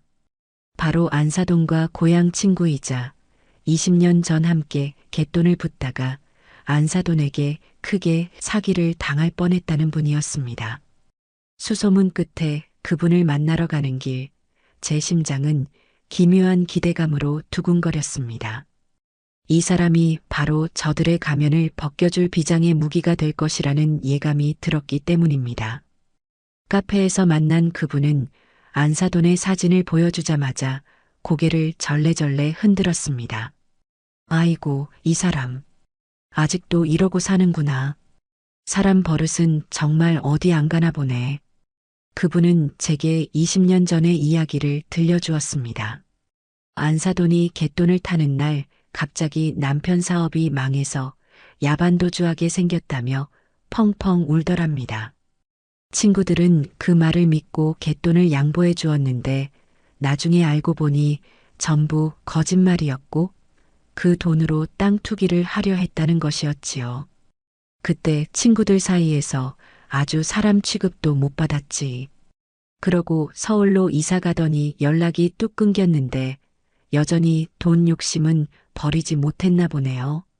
제가 증언해 드릴게요. 저런 사람은 이번 기회에 아주 뿌리를 뽑아야 해요. 그분의 말을 들으며 저는 승리를 확신했습니다. 통화 녹음 영상 증거, 이웃 주민의 증언, 그리고 안사돈의 과거를 폭로해줄 결정적인 증인까지 모든 준비는 끝났습니다. 이제 법정이라는 무대 위에서 저들의 추악한 탐욕과 거짓을 만천하에 드러낼 일만 남은 것이었습니다. 저는 주먹을 꽉 쥐었습니다. 길고 지루한 싸움이 되겠지만 저는 조금도 두렵지 않았습니다. 드디어 첫 재판 날이 밝았습니다. 저는 밤새 한숨도 자지 못했지만 이상하게 피곤하지는 않았어요. 오히려 정신이 맑게 깨어나는 기분이었습니다. 수십 년 만에 다시 전쟁터로 나가는 노병처럼 비장함마저 느껴졌지요. 저는 옷장에서 가장 기품 있고 단정해 보이는 회색 투피스를 꺼내 입었습니다. 초라해 보여서도 안 되지만 너무 화려해 보여서도 안 됐습니다. 저는 피해자이면서 동시에 이 싸움을 지휘하는 사령관이었으니까요. 법원으로 향하는 차 안에서 아들 성철이는 내내 제 손을 꽉 잡고 있었습니다. 녀석의 손은 차갑게 식어 있었지만 그 손에서 전해져 오는 힘은 제게 큰 위안이 되었어요. 엄마, 괜찮겠어? 너무 무리하는 거 아니야? 걱정 마라. 이 어미는 평생을 이것보다 더한 일들도 겪으며 살아왔다. 오늘 우리는 구경만 하면 돼. 진짜 싸움은 변호사가 하는 거니까. 법원 복도는 이른 아침부터 재판을 기다리는 사람들로 북적였습니다. 다들 어둡고 무거운 표정으로 자기 순서를 기다리고 있었지요. 저 멀리서 며느리 영미와 안사돈이 그들의 변호사와 함께 걸어오는 모습이 보였습니다. 제 예상대로 그들은 아주 완벽하게 피해자 코스프레를 하고 나타났더군요. 영미는 색이 바랜 칙칙한 원피스에 머리는 대충 하나로 묶어 올린 모습이었습니다. 얼굴에는 핏기 하나 없이 창백했고 손에는 달아빠진 손수건을 쥐고 연신 눈가를 훔치는 신용을 하고 있었어요. 안사돈 역시 마찬가지였습니다. 시장에서나 입을 법한 몸빼 바지 차림에 금방이라도 통곡을 할 것처럼 입을 삐죽이고 있었지요. 그 모습을 보니 실소가 터져 나오려는 걸 간신히 참았습니다. 저렇게까지 꾸며대고 싶은 걸까? 드디어 우리 차례가 되어 법정 안으로 들어섰습니다. 판사는 중년의 여성분이었는데 아주 날카롭고 이지적인 인상을 풍기고 있었어요. 저는 그 앞에서 조금도 위축되지 않고 허리를 꼿꼿이 세우고 자리에 앉았습니다. 먼저 영미 측 변호사가 일어나 변론을 시작했습니다. 그는 아주 유창하고 감정에 호소하는 어조로 영미가 얼마나 끔찍한 시집살이를 겪었는지에 대해 늘어놓기 시작했어요. 존경하는 재판장님, 피고 김영미는 결혼 생활 내내 시어머니인 원고 김복자의 상상을 초월하는 구박과 인격 모독에 시달려왔습니다. 원고는 피고가 아이를 낳지 못한다는 이유로 매일같이 구박했으며 피고의 친정 식구들까지 무시하고 멸시하는 발언을 서슴지 않았습니다. 이에 피고는 극심한 우울증과 정신적 고통을 겪었고 더 이상 혼인 관계를 유지할 수 없다는 판단하에 이 자리에 서게 된 것입니다. 듣고 있자니 기가 막혀서 피가 거꾸로 솟는 것 같았습니다. 제가 언제 영미에게 아이 문제로 구박을 했으며 안사돈네 집안을 무시했던가요? 오히려 애가 안 생겨서 힘들어하는 며느리를 위해 좋다는 한약을 몇 채나 지어다 주었고 명절 때마다 안사돈네 집에 보내는 선물 하나도 허투루 고른 적이 없었습니다. 저들의 입에서 나오는 모든 말이 전부 새빨간 거짓말이었습니다. 영미 측 변호사의 열변이 끝나자 판사가 저를 쳐다보며 물었습니다. 원고, 피고 측 주장에 대해 하실 말씀 있으십니까? 그때 제 옆에 앉아있던 변호사가 조용히 일어섰습니다. 존경하는 재판장님, 지금 피고 측이 주장하는 모든 내용은 단 하나도 사실이 아님을 먼저 밝힙니다. 오히려 그 반대입니다. 혼인 파탄의 진짜 이유는 피고 김영미와 피고의 모친인 안수진 씨의 상식 밖의 탐욕과 원고를 상대로 한 기만 행위에 있습니다. 제 변호사는 차분하지만 힘 있는 목소리로 영미와 안사돈이 제게 상가 건물을 요구하며 협박했던 사실을 조목조목 설명하기 시작했습니다. 그러자 영미 측 변호사가 벌떡 일어나 소리쳤습니다. 이에 있습니다. 재판장님, 원고 측은 지금 아무런 근거도 없이 피고의 명예를 훼손하고 있습니다. 바로 그 순간이었습니다. 제 변호사가 기다렸다는 듯 판사를 향해 고개를 숙이며 말했습니다. 근거 있습니다. 재판장님. 지금 이 자리에서 피고와 피고 모친의 목소리가 담긴 녹음 파일을 재생할 수 있도록 허락해 주시길 요청합니다. 법정안이 순간 술렁였습니다. 영미와 안사돈의 얼굴이 하얗게 굳어지는 것이 보였어요. 판사는 잠시 저와 제 변호사를 쳐다보더니 이내 고개를 끄덕였습니다. 허락합니다. 곧이어 법정 안에는 스피커를 통해 영미의 날카롭고 탐욕스러운 목소리가 울려 퍼지기 시작했습니다. 어머니, 더는 시간 끌지 마시고 강남에 있는 그 작은 상가 건물, 저희 명의로 좀 넘겨주세요. 좋게 말씀드릴 때 들어주시는 게 서로 얼굴 붉힐 일 없고 좋을 거예요. 재산 안 주시면 저 이혼할 거예요. 위자료로 저 상가 받아낼 테니 그런 줄 아세요. 영미의 목소리에 이어 안사돈의 목소리가 흘러나왔습니다. 사부인이야말로 욕심이 너무 과한 거 아니에요? 그 많은 재산 다 짊어지고 가실 것도 아니면서 사람 참 욕심 많고 인정머리 없네.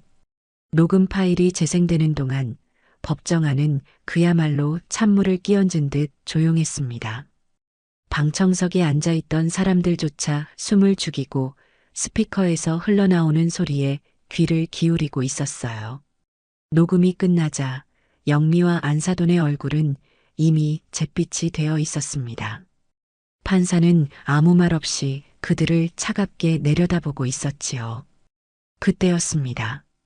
이성을 잃은 안사돈이 자리에서 벌떡 일어나 고래고래 소리를 지르기 시작했습니다.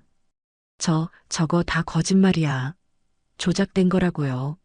저 늙은 여우가 우리를 함정에 빠뜨리려고 일부러 유도 신문한 거란 말입니다. 판사님. 영미 역시 울부짖으며 거들었습니다. 맞아요, 판사님. 저 녹음은 악의적으로 편집된 거예요. 저는 저런 말한 적 없어요. 그들의 발악에 판사의 미간이 깊게 BWORD형.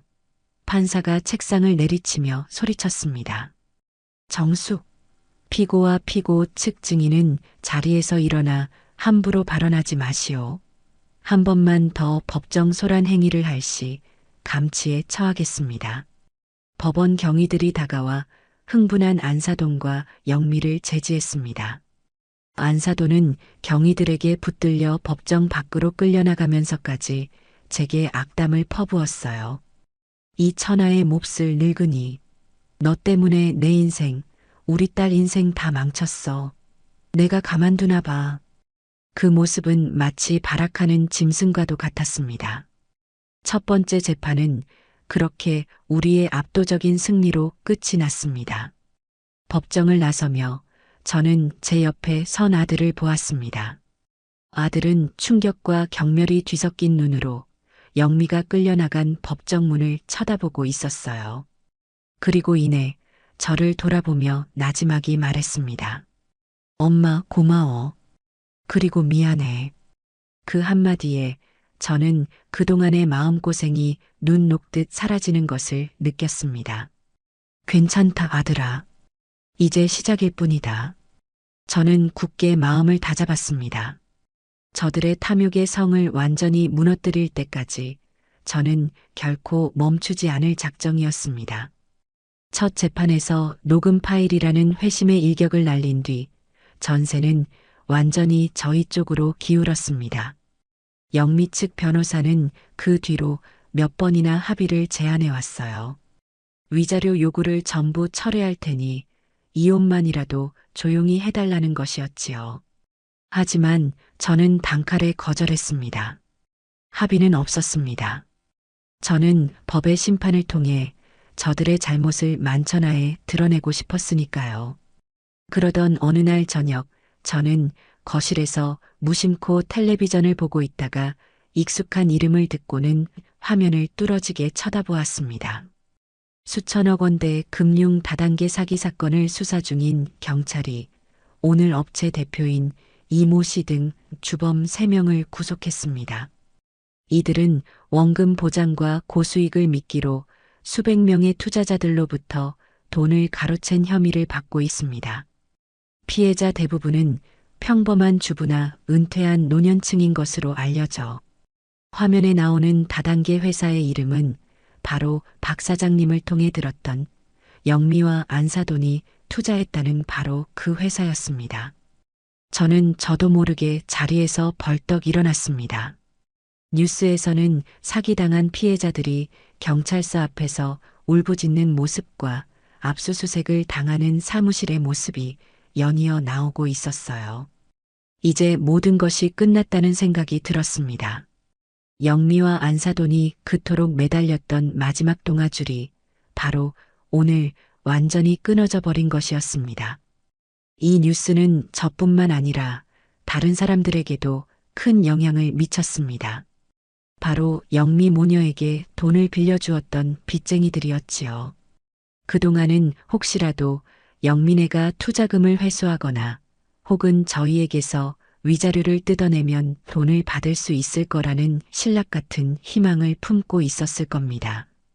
하지만 이제 그 희망이 완전히 사라져버린 것이지요. 다음 날 저는 안사돈네 아파트 세탁소 사장님에게서 다급한 전화를 받았습니다. 사모님, 지금 영민의 아파트에 난리가 났어요. 빚쟁이들이 수십 명은 몰려온 것 같아요. 문을 부숴라, 당장 나와라.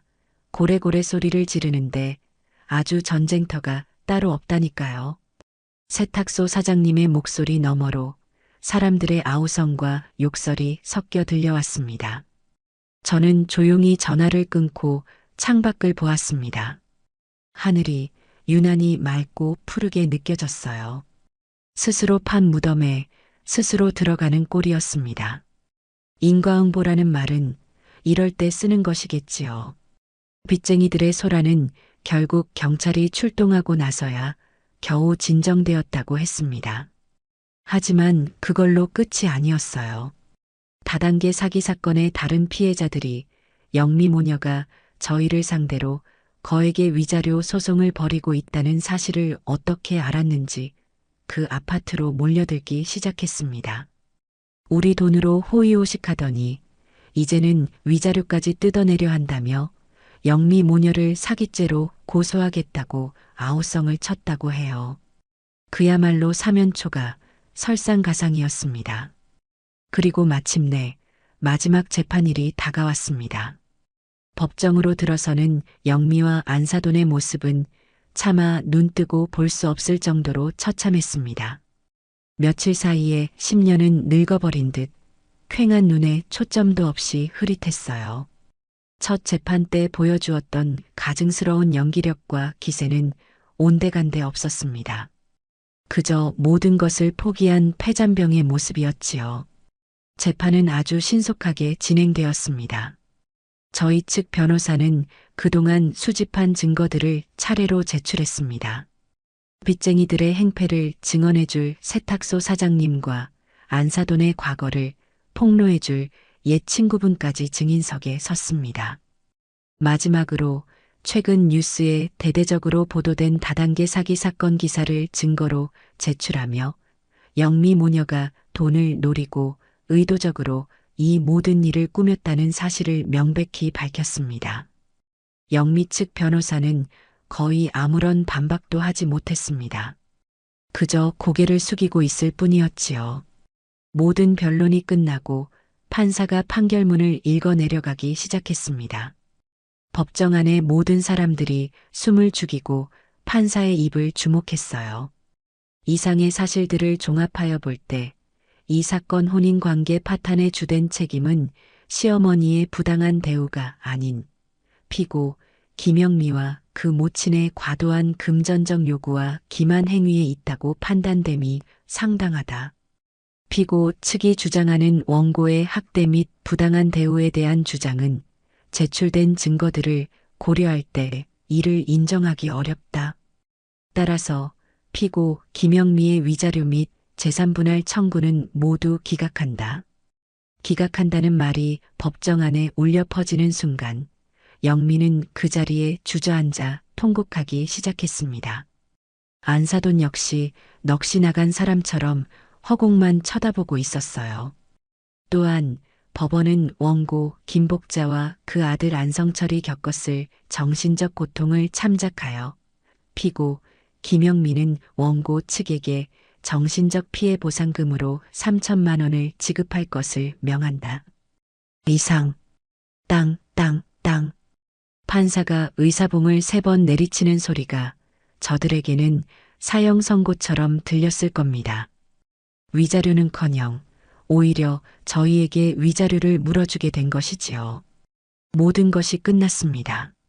길고 지독했던 싸움은 그렇게 우리의 완전한 승리로 막을 내렸습니다.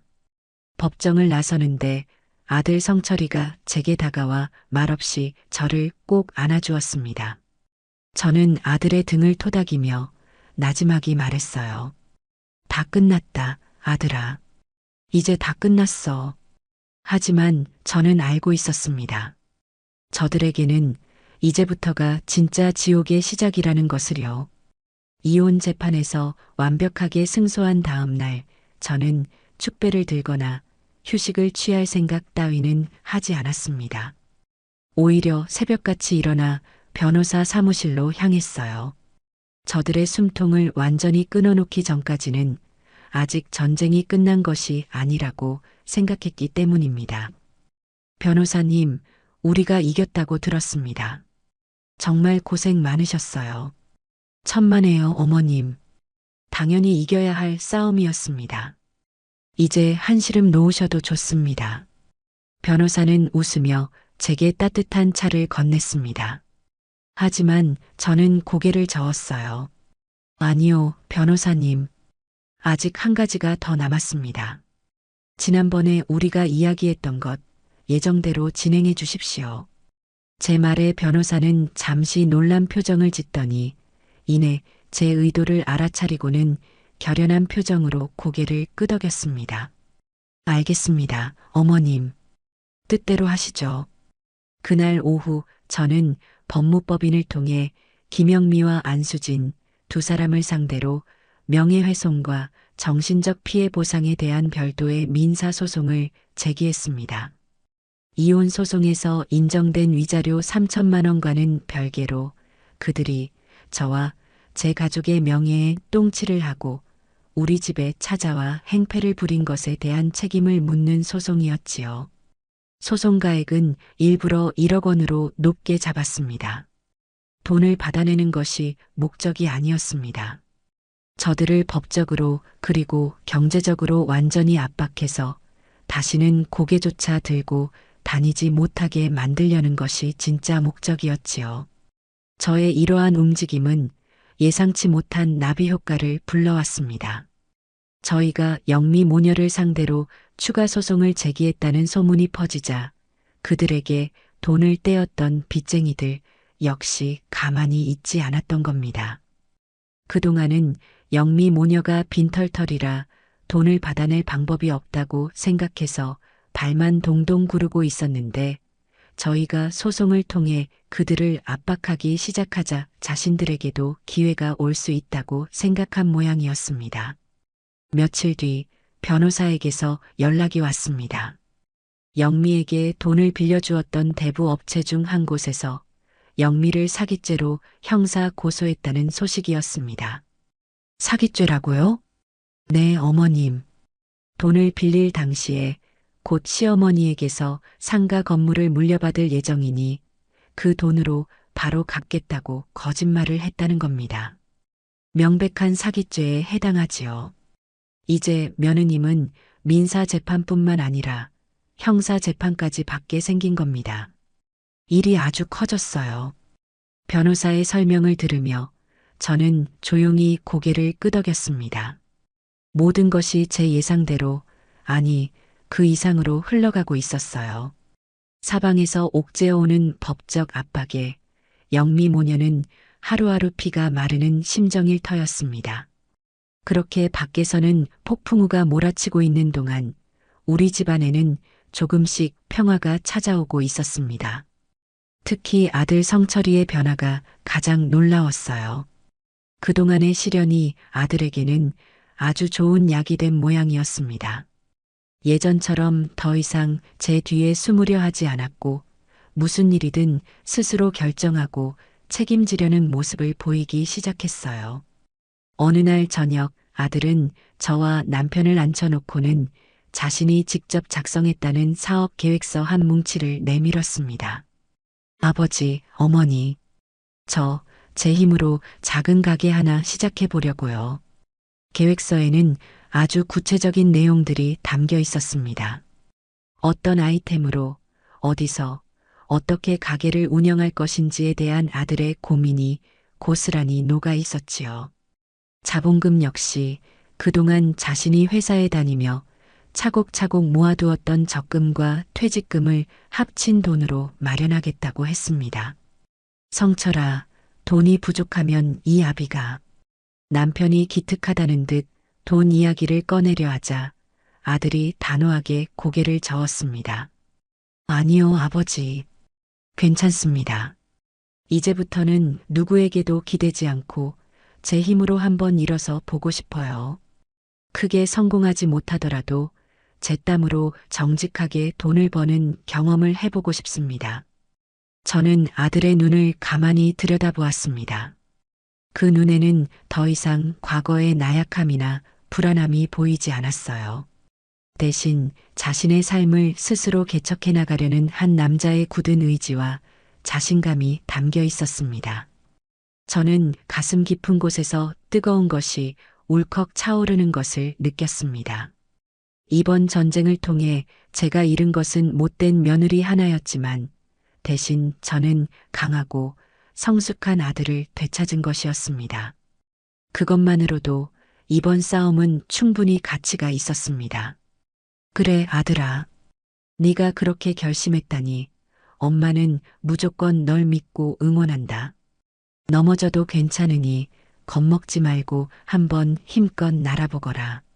뒤에는 이 엄마 아빠가 항상 버티고 서 있을 테니. 제 말에 아들은 그제야 어린아이처럼 환하게 웃었습니다. 우리 가족은 그렇게 길고 어두웠던 터널을 지나 새로운 희망의 빛을 향해 한 걸음씩 나아가고 있었습니다. 그 무렵 영미와 안사도는 그야말로 절망의 구렁텅이에서 허우적대고 있었습니다. 민사소송의 형사고소까지 사방에서 법적인 압박이 들어오자 그들은 더 이상 버틸 재간이 없었던 모양이에요. 어느 비 오는 날 저녁 초인종 소리에 문을 열어보니 문 앞에 안사돈이 넋이 나간 얼굴로 서 있었습니다. 마치 물에 빠진 생쥐처럼 흠뻑 젖은 모습은 처음 우리 집에 쳐들어와 기세등등하게 소리를 지르던 때와는 완전히 다른 모습이었지요. 저는 아무 말 없이 안사돈을 집 안으로 들였습니다. 안사돈은 거실로 들어서자마자 제 앞에 무릎을 꿇고는 땅바닥에 머리를 박았습니다. 제가 죽을 죄를 지었습니다. 제발, 제발 저희 좀 살려주십시오. 안사돈은 그렇게 한참을 통곡하며 용서를 빌었습니다. 하지만 저는 그 눈물에 조금의 연민도 느껴지지 않았어요. 저 눈물이 진심에서 우러나온 반성의 눈물이 아니라 그저 벼랑 끝에 몰린 자의 마지막 발악이라는 것을 알고 있었기 때문입니다. 소송만은 제발 소송만은 취하해 주십시오.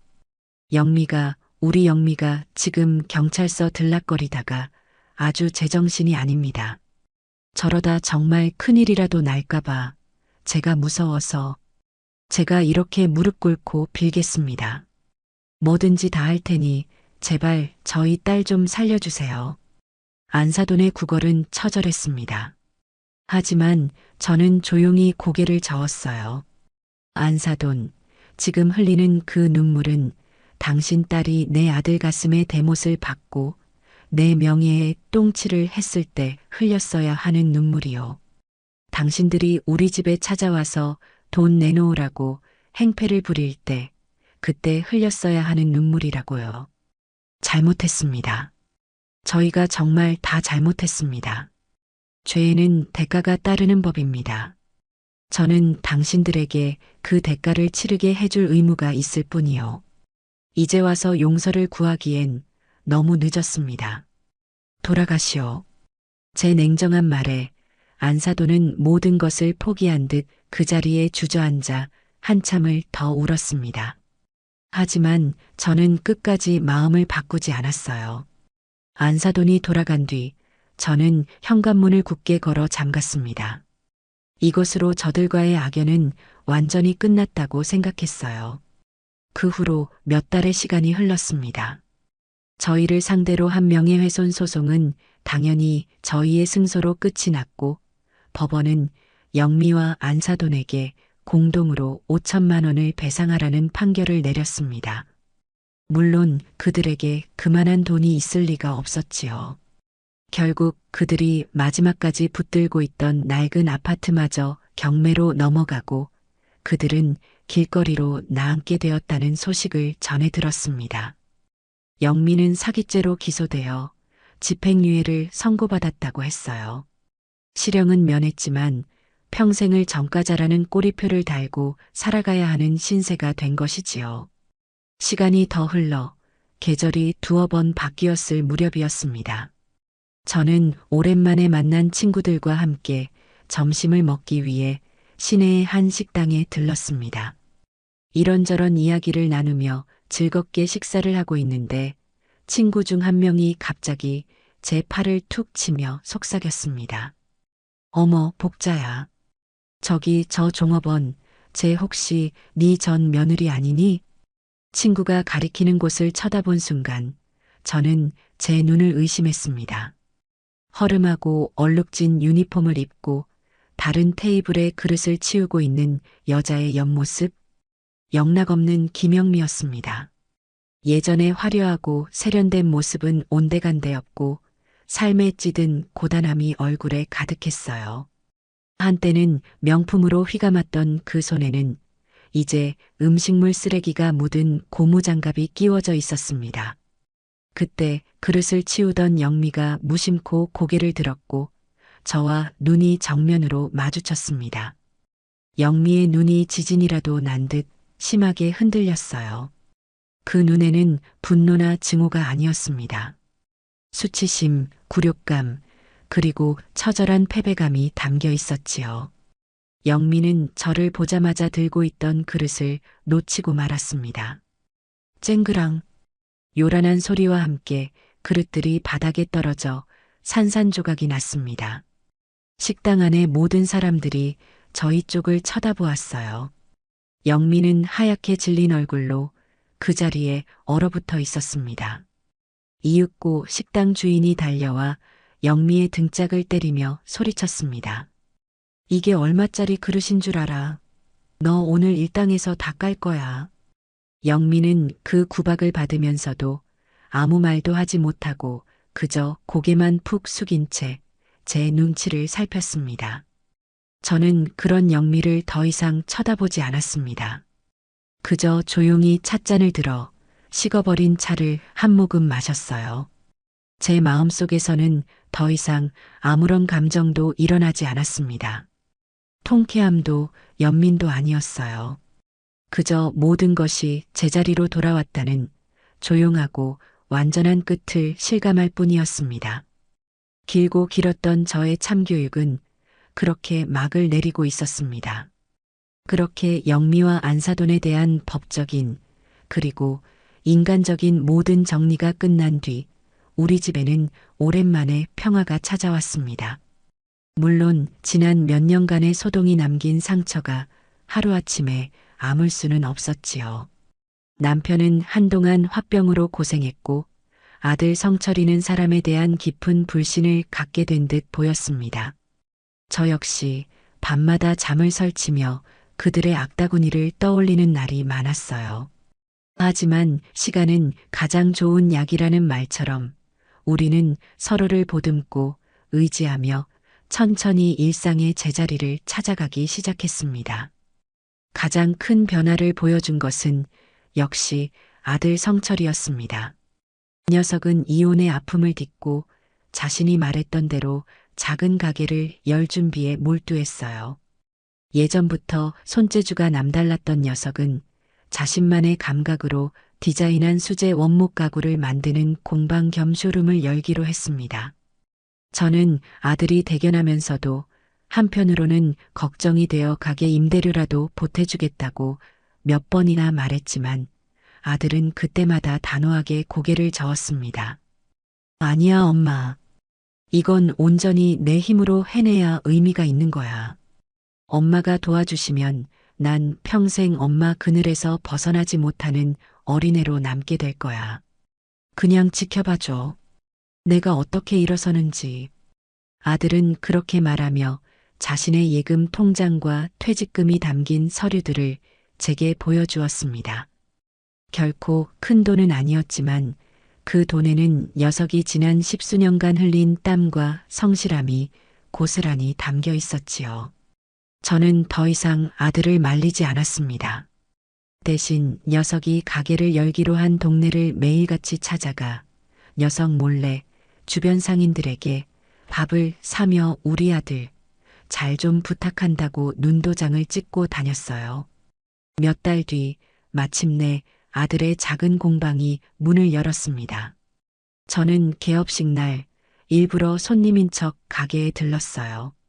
가게는 크지 않았지만 나무 향기가 가득한 공간은 아들의 손길이 닿아 아주 따뜻하고 아늑한 느낌을 주었습니다. 가게 한쪽에서 서툰 솜씨로 손님들에게 커피를 내리고 있는 아들의 이마에는 땀이 송골송골 맺혀 있었지만 그 표정은 제가 평생 본 모습 중에 가장 행복하고 자신감 넘쳐 보였어요. 저는 가게에서 가장 비싼 원목 식탁을 하나 골라 값을 치렀습니다. 아들이 기겁을 하며 돈을 받지 않으려 했지만 저는 단호하게 카드를 내밀었어요. 이건 엄마가 아니라 너의 첫 번째 고객으로서 사는 거야. 앞으로 이 식탁에서 밥 먹을 때마다 우리 아들이 제 힘으로 일어서서 만든 이 멋진 작품을 생각할게. 고맙다, 아들아. 이렇게 잘 커줘서. 제 말에 아들의 눈시울이 붉어졌습니다. 우리는 한참 동안 아무 말 없이 서로를 마주보기만 했어요. 그 순간 저는 깨달았습니다. 제가 그 지독한 싸움을 포기하지 않고 끝까지 싸워 이긴 이유가 바로 지금 이 순간을 위해서였다는 것을요. 아들이 자신의 삶을 찾아 나서는 동안 저 역시 새로운 시작을 준비했습니다. 바로 영미가 그토록 탐냈던 강남의 그 작은 상가 건물을 어떻게 활용할 것인가에 대한 고민이었지요. 세를 놓아 꼬박꼬박 월세를 받는 것이 가장 편한 방법이었지만 왠지 그러고 싶지가 않았습니다. 그 건물은 영미의 탐욕 때문에 너무나도 더러운 욕망의 상징이 되어버렸으니까요. 저는 그 건물을 돈 버는 수단이 아니라 뭔가 더 의미 있는 공간으로 만들고 싶었습니다. 남편과 아들과 오랜 시간 상의한 끝에 저는 아주 특별한 결정을 내렸습니다. 건물 전체를 대대적으로 리모델링해서 지역사회를 위한 공간으로 내놓기로 한 것이지요. 공사 기간만 반년이 넘게 걸렸습니다. 제 평생 모은 재산의 상당 부분이 그곳에 들어갔지만 조금도 아깝다는 생각이 들지 않았어요. 마침내 새롭게 태어난 건물이 동네 사람들 앞에 그 모습을 드러냈습니다. 건물의 1층은 동네 어르신들이 언제든 편하게 와서 쉬고 이야기 나눌 수 있는 동네 사랑방으로 꾸몄습니다. 푹신한 소파와 안마의자, 그리고 바둑판과 장기판을 들여놓고 한쪽에는 작은 탕비실을 만들어 누구든 무료로 차와 커피를 마실 수 있게 했어요. 2층은 꿈은 있지만 자본이 부족한 청년들을 위한 청년 창업 지원 센터로 만들었습니다. 주변 시세의 절반도 안 되는 저렴한 임대료로 사무 공간을 빌려주고 제가 가진 인맥을 동원해 변호사와 세무사를 연결해 주어 무료로 법률 및 세무 상담을 받을 수 있도록 도왔어요. 건물이 새로 문을 연 날 동네는 잔칫집처럼 시끌벅적했습니다. 어르신들은 제 손을 붙잡고 김 여사 덕분에 이제 경로당까지 멀리 안 가도 되겠다며 연신 고맙다고 하셨고 2층에 입주한 젊은 청년들은 어머님 같은 분 덕분에 저희가 다시 꿈을 꿀 수 있게 되었다며 쑥스럽게 감사 인사를 전해왔습니다. 저는 그들의 웃음과 감사를 받으며 제 마음속 깊은 곳에서 진정한 행복이 차오르는 것을 느꼈습니다. 돈을 버는 것보다 움켜쥐는 것보다 이렇게 나누고 베푸는 것이 몇 배는 더 큰 기쁨이라는 것을 저는 그날 기로죠 깨달았습니다. 영미의 탐욕으로 더럽혀졌던 그 건물은 이제 수많은 사람들의 웃음과 희망이 피어나는 새로운 공간으로 다시 태어난 것이었습니다. 그것이야말로 그 지독했던 과거에 대한 가장 완벽한 복수이자 저 자신을 위한 가장 큰 선물이었습니다. 시간은 참으로 빠르게 흘러갔습니다. 아들 성철이의 가구 공방은 어느새 동네에서 꽤 유명한 명소가 되었어요. 잡지에도 몇 번 실리고 멀리서 찾아오는 손님들도 많아졌지요. 아들은 이제 더 이상 과거의 상처에 얽매여 괴로워하지 않았습니다. 자신의 일을 사랑하고 자신의 삶에 만족할 줄 아는 단단하고 건강한 어른으로 완전히 자리 잡은 모습이었어요. 저 역시 제가 만든 사랑방과 청년 창업 지원 센터를 돌보는 재미에 푹 빠져 하루하루를 보냈습니다. 어르신들의 말벗이 되어드리고 청년들의 고민을 들어주는 것이 제게는 새로운 삶의 활력이 되었지요. 그렇게 우리 가족의 삶은 잔잔한 호수처럼 평온하게 흘러가고 있었습니다. 저는 가끔 이 평화가 영원히 깨지지 않았으면 좋겠다는 생각을 하곤 했어요. 하지만 과거의 그림자는 제가 잊고 싶다고 해서 그리 쉽게 사라져주는 것이 아니었습니다. 늦가을의 어느 주말 오후 저는 사랑방에서 어르신들과 함께 텔레비전을 보고 있었습니다. 그때 제 주머니 속에서 휴대폰이 낯선 번호로 울렸습니다. 광고 전하려니 하고 무시하려다가 왠지 모를 불길한 예감에 휩싸여 조용한 복도로 나와 전화를 받았습니다. 여보세요. 수화기 너머에서는 아무 소리도 들리지 않았습니다. 그저 누군가의 거친 숨소리만이 희미하게 들려올 뿐이었지요. 제가 여보세요? 하고 다시 한번 묻는 순간 아주 작고 떨리는 목소리가 들려왔습니다. 어머니 저 영미예요. 김영미. 그 세 글자를 듣는 순간 제 심장이 바닥으로 쿵 떨어지는 것 같았습니다. 평온했던 제 일상에 불쑥 던져진 돌멩이처럼 그 목소리는 제 마음을 온통 헝클어 놓았습니다. 저는 아무 말도 하지 않았습니다. 무슨 말을 해야 할지 알 수 없었어요. 어머니 죄송해요. 이렇게 갑자기 전화드려서 용서받지 못할 짓 한 거 알아요. 염치 없는 거 아는데 제가 정말 드릴 말씀이 있어서 전화했어요.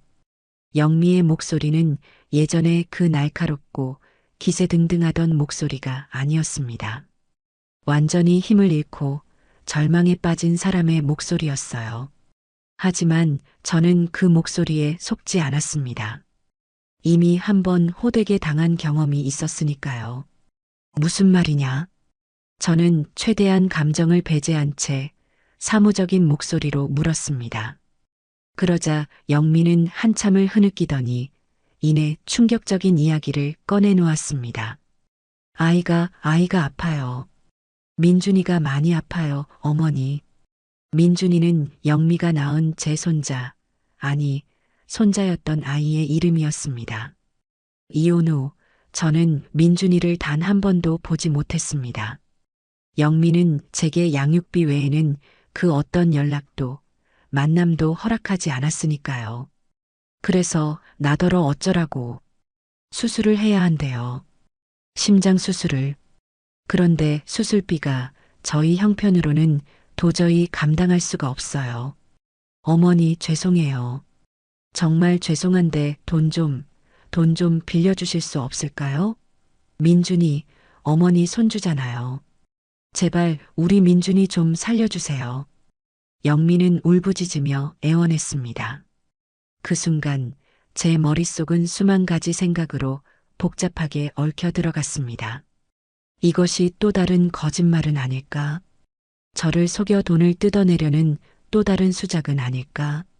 하지만 만약 저 말이 사실이라면, 제 피를 물려받은 어린 것이 돈이 없어 죽어간다면 저는 과연 모른 척 할 수 있을까?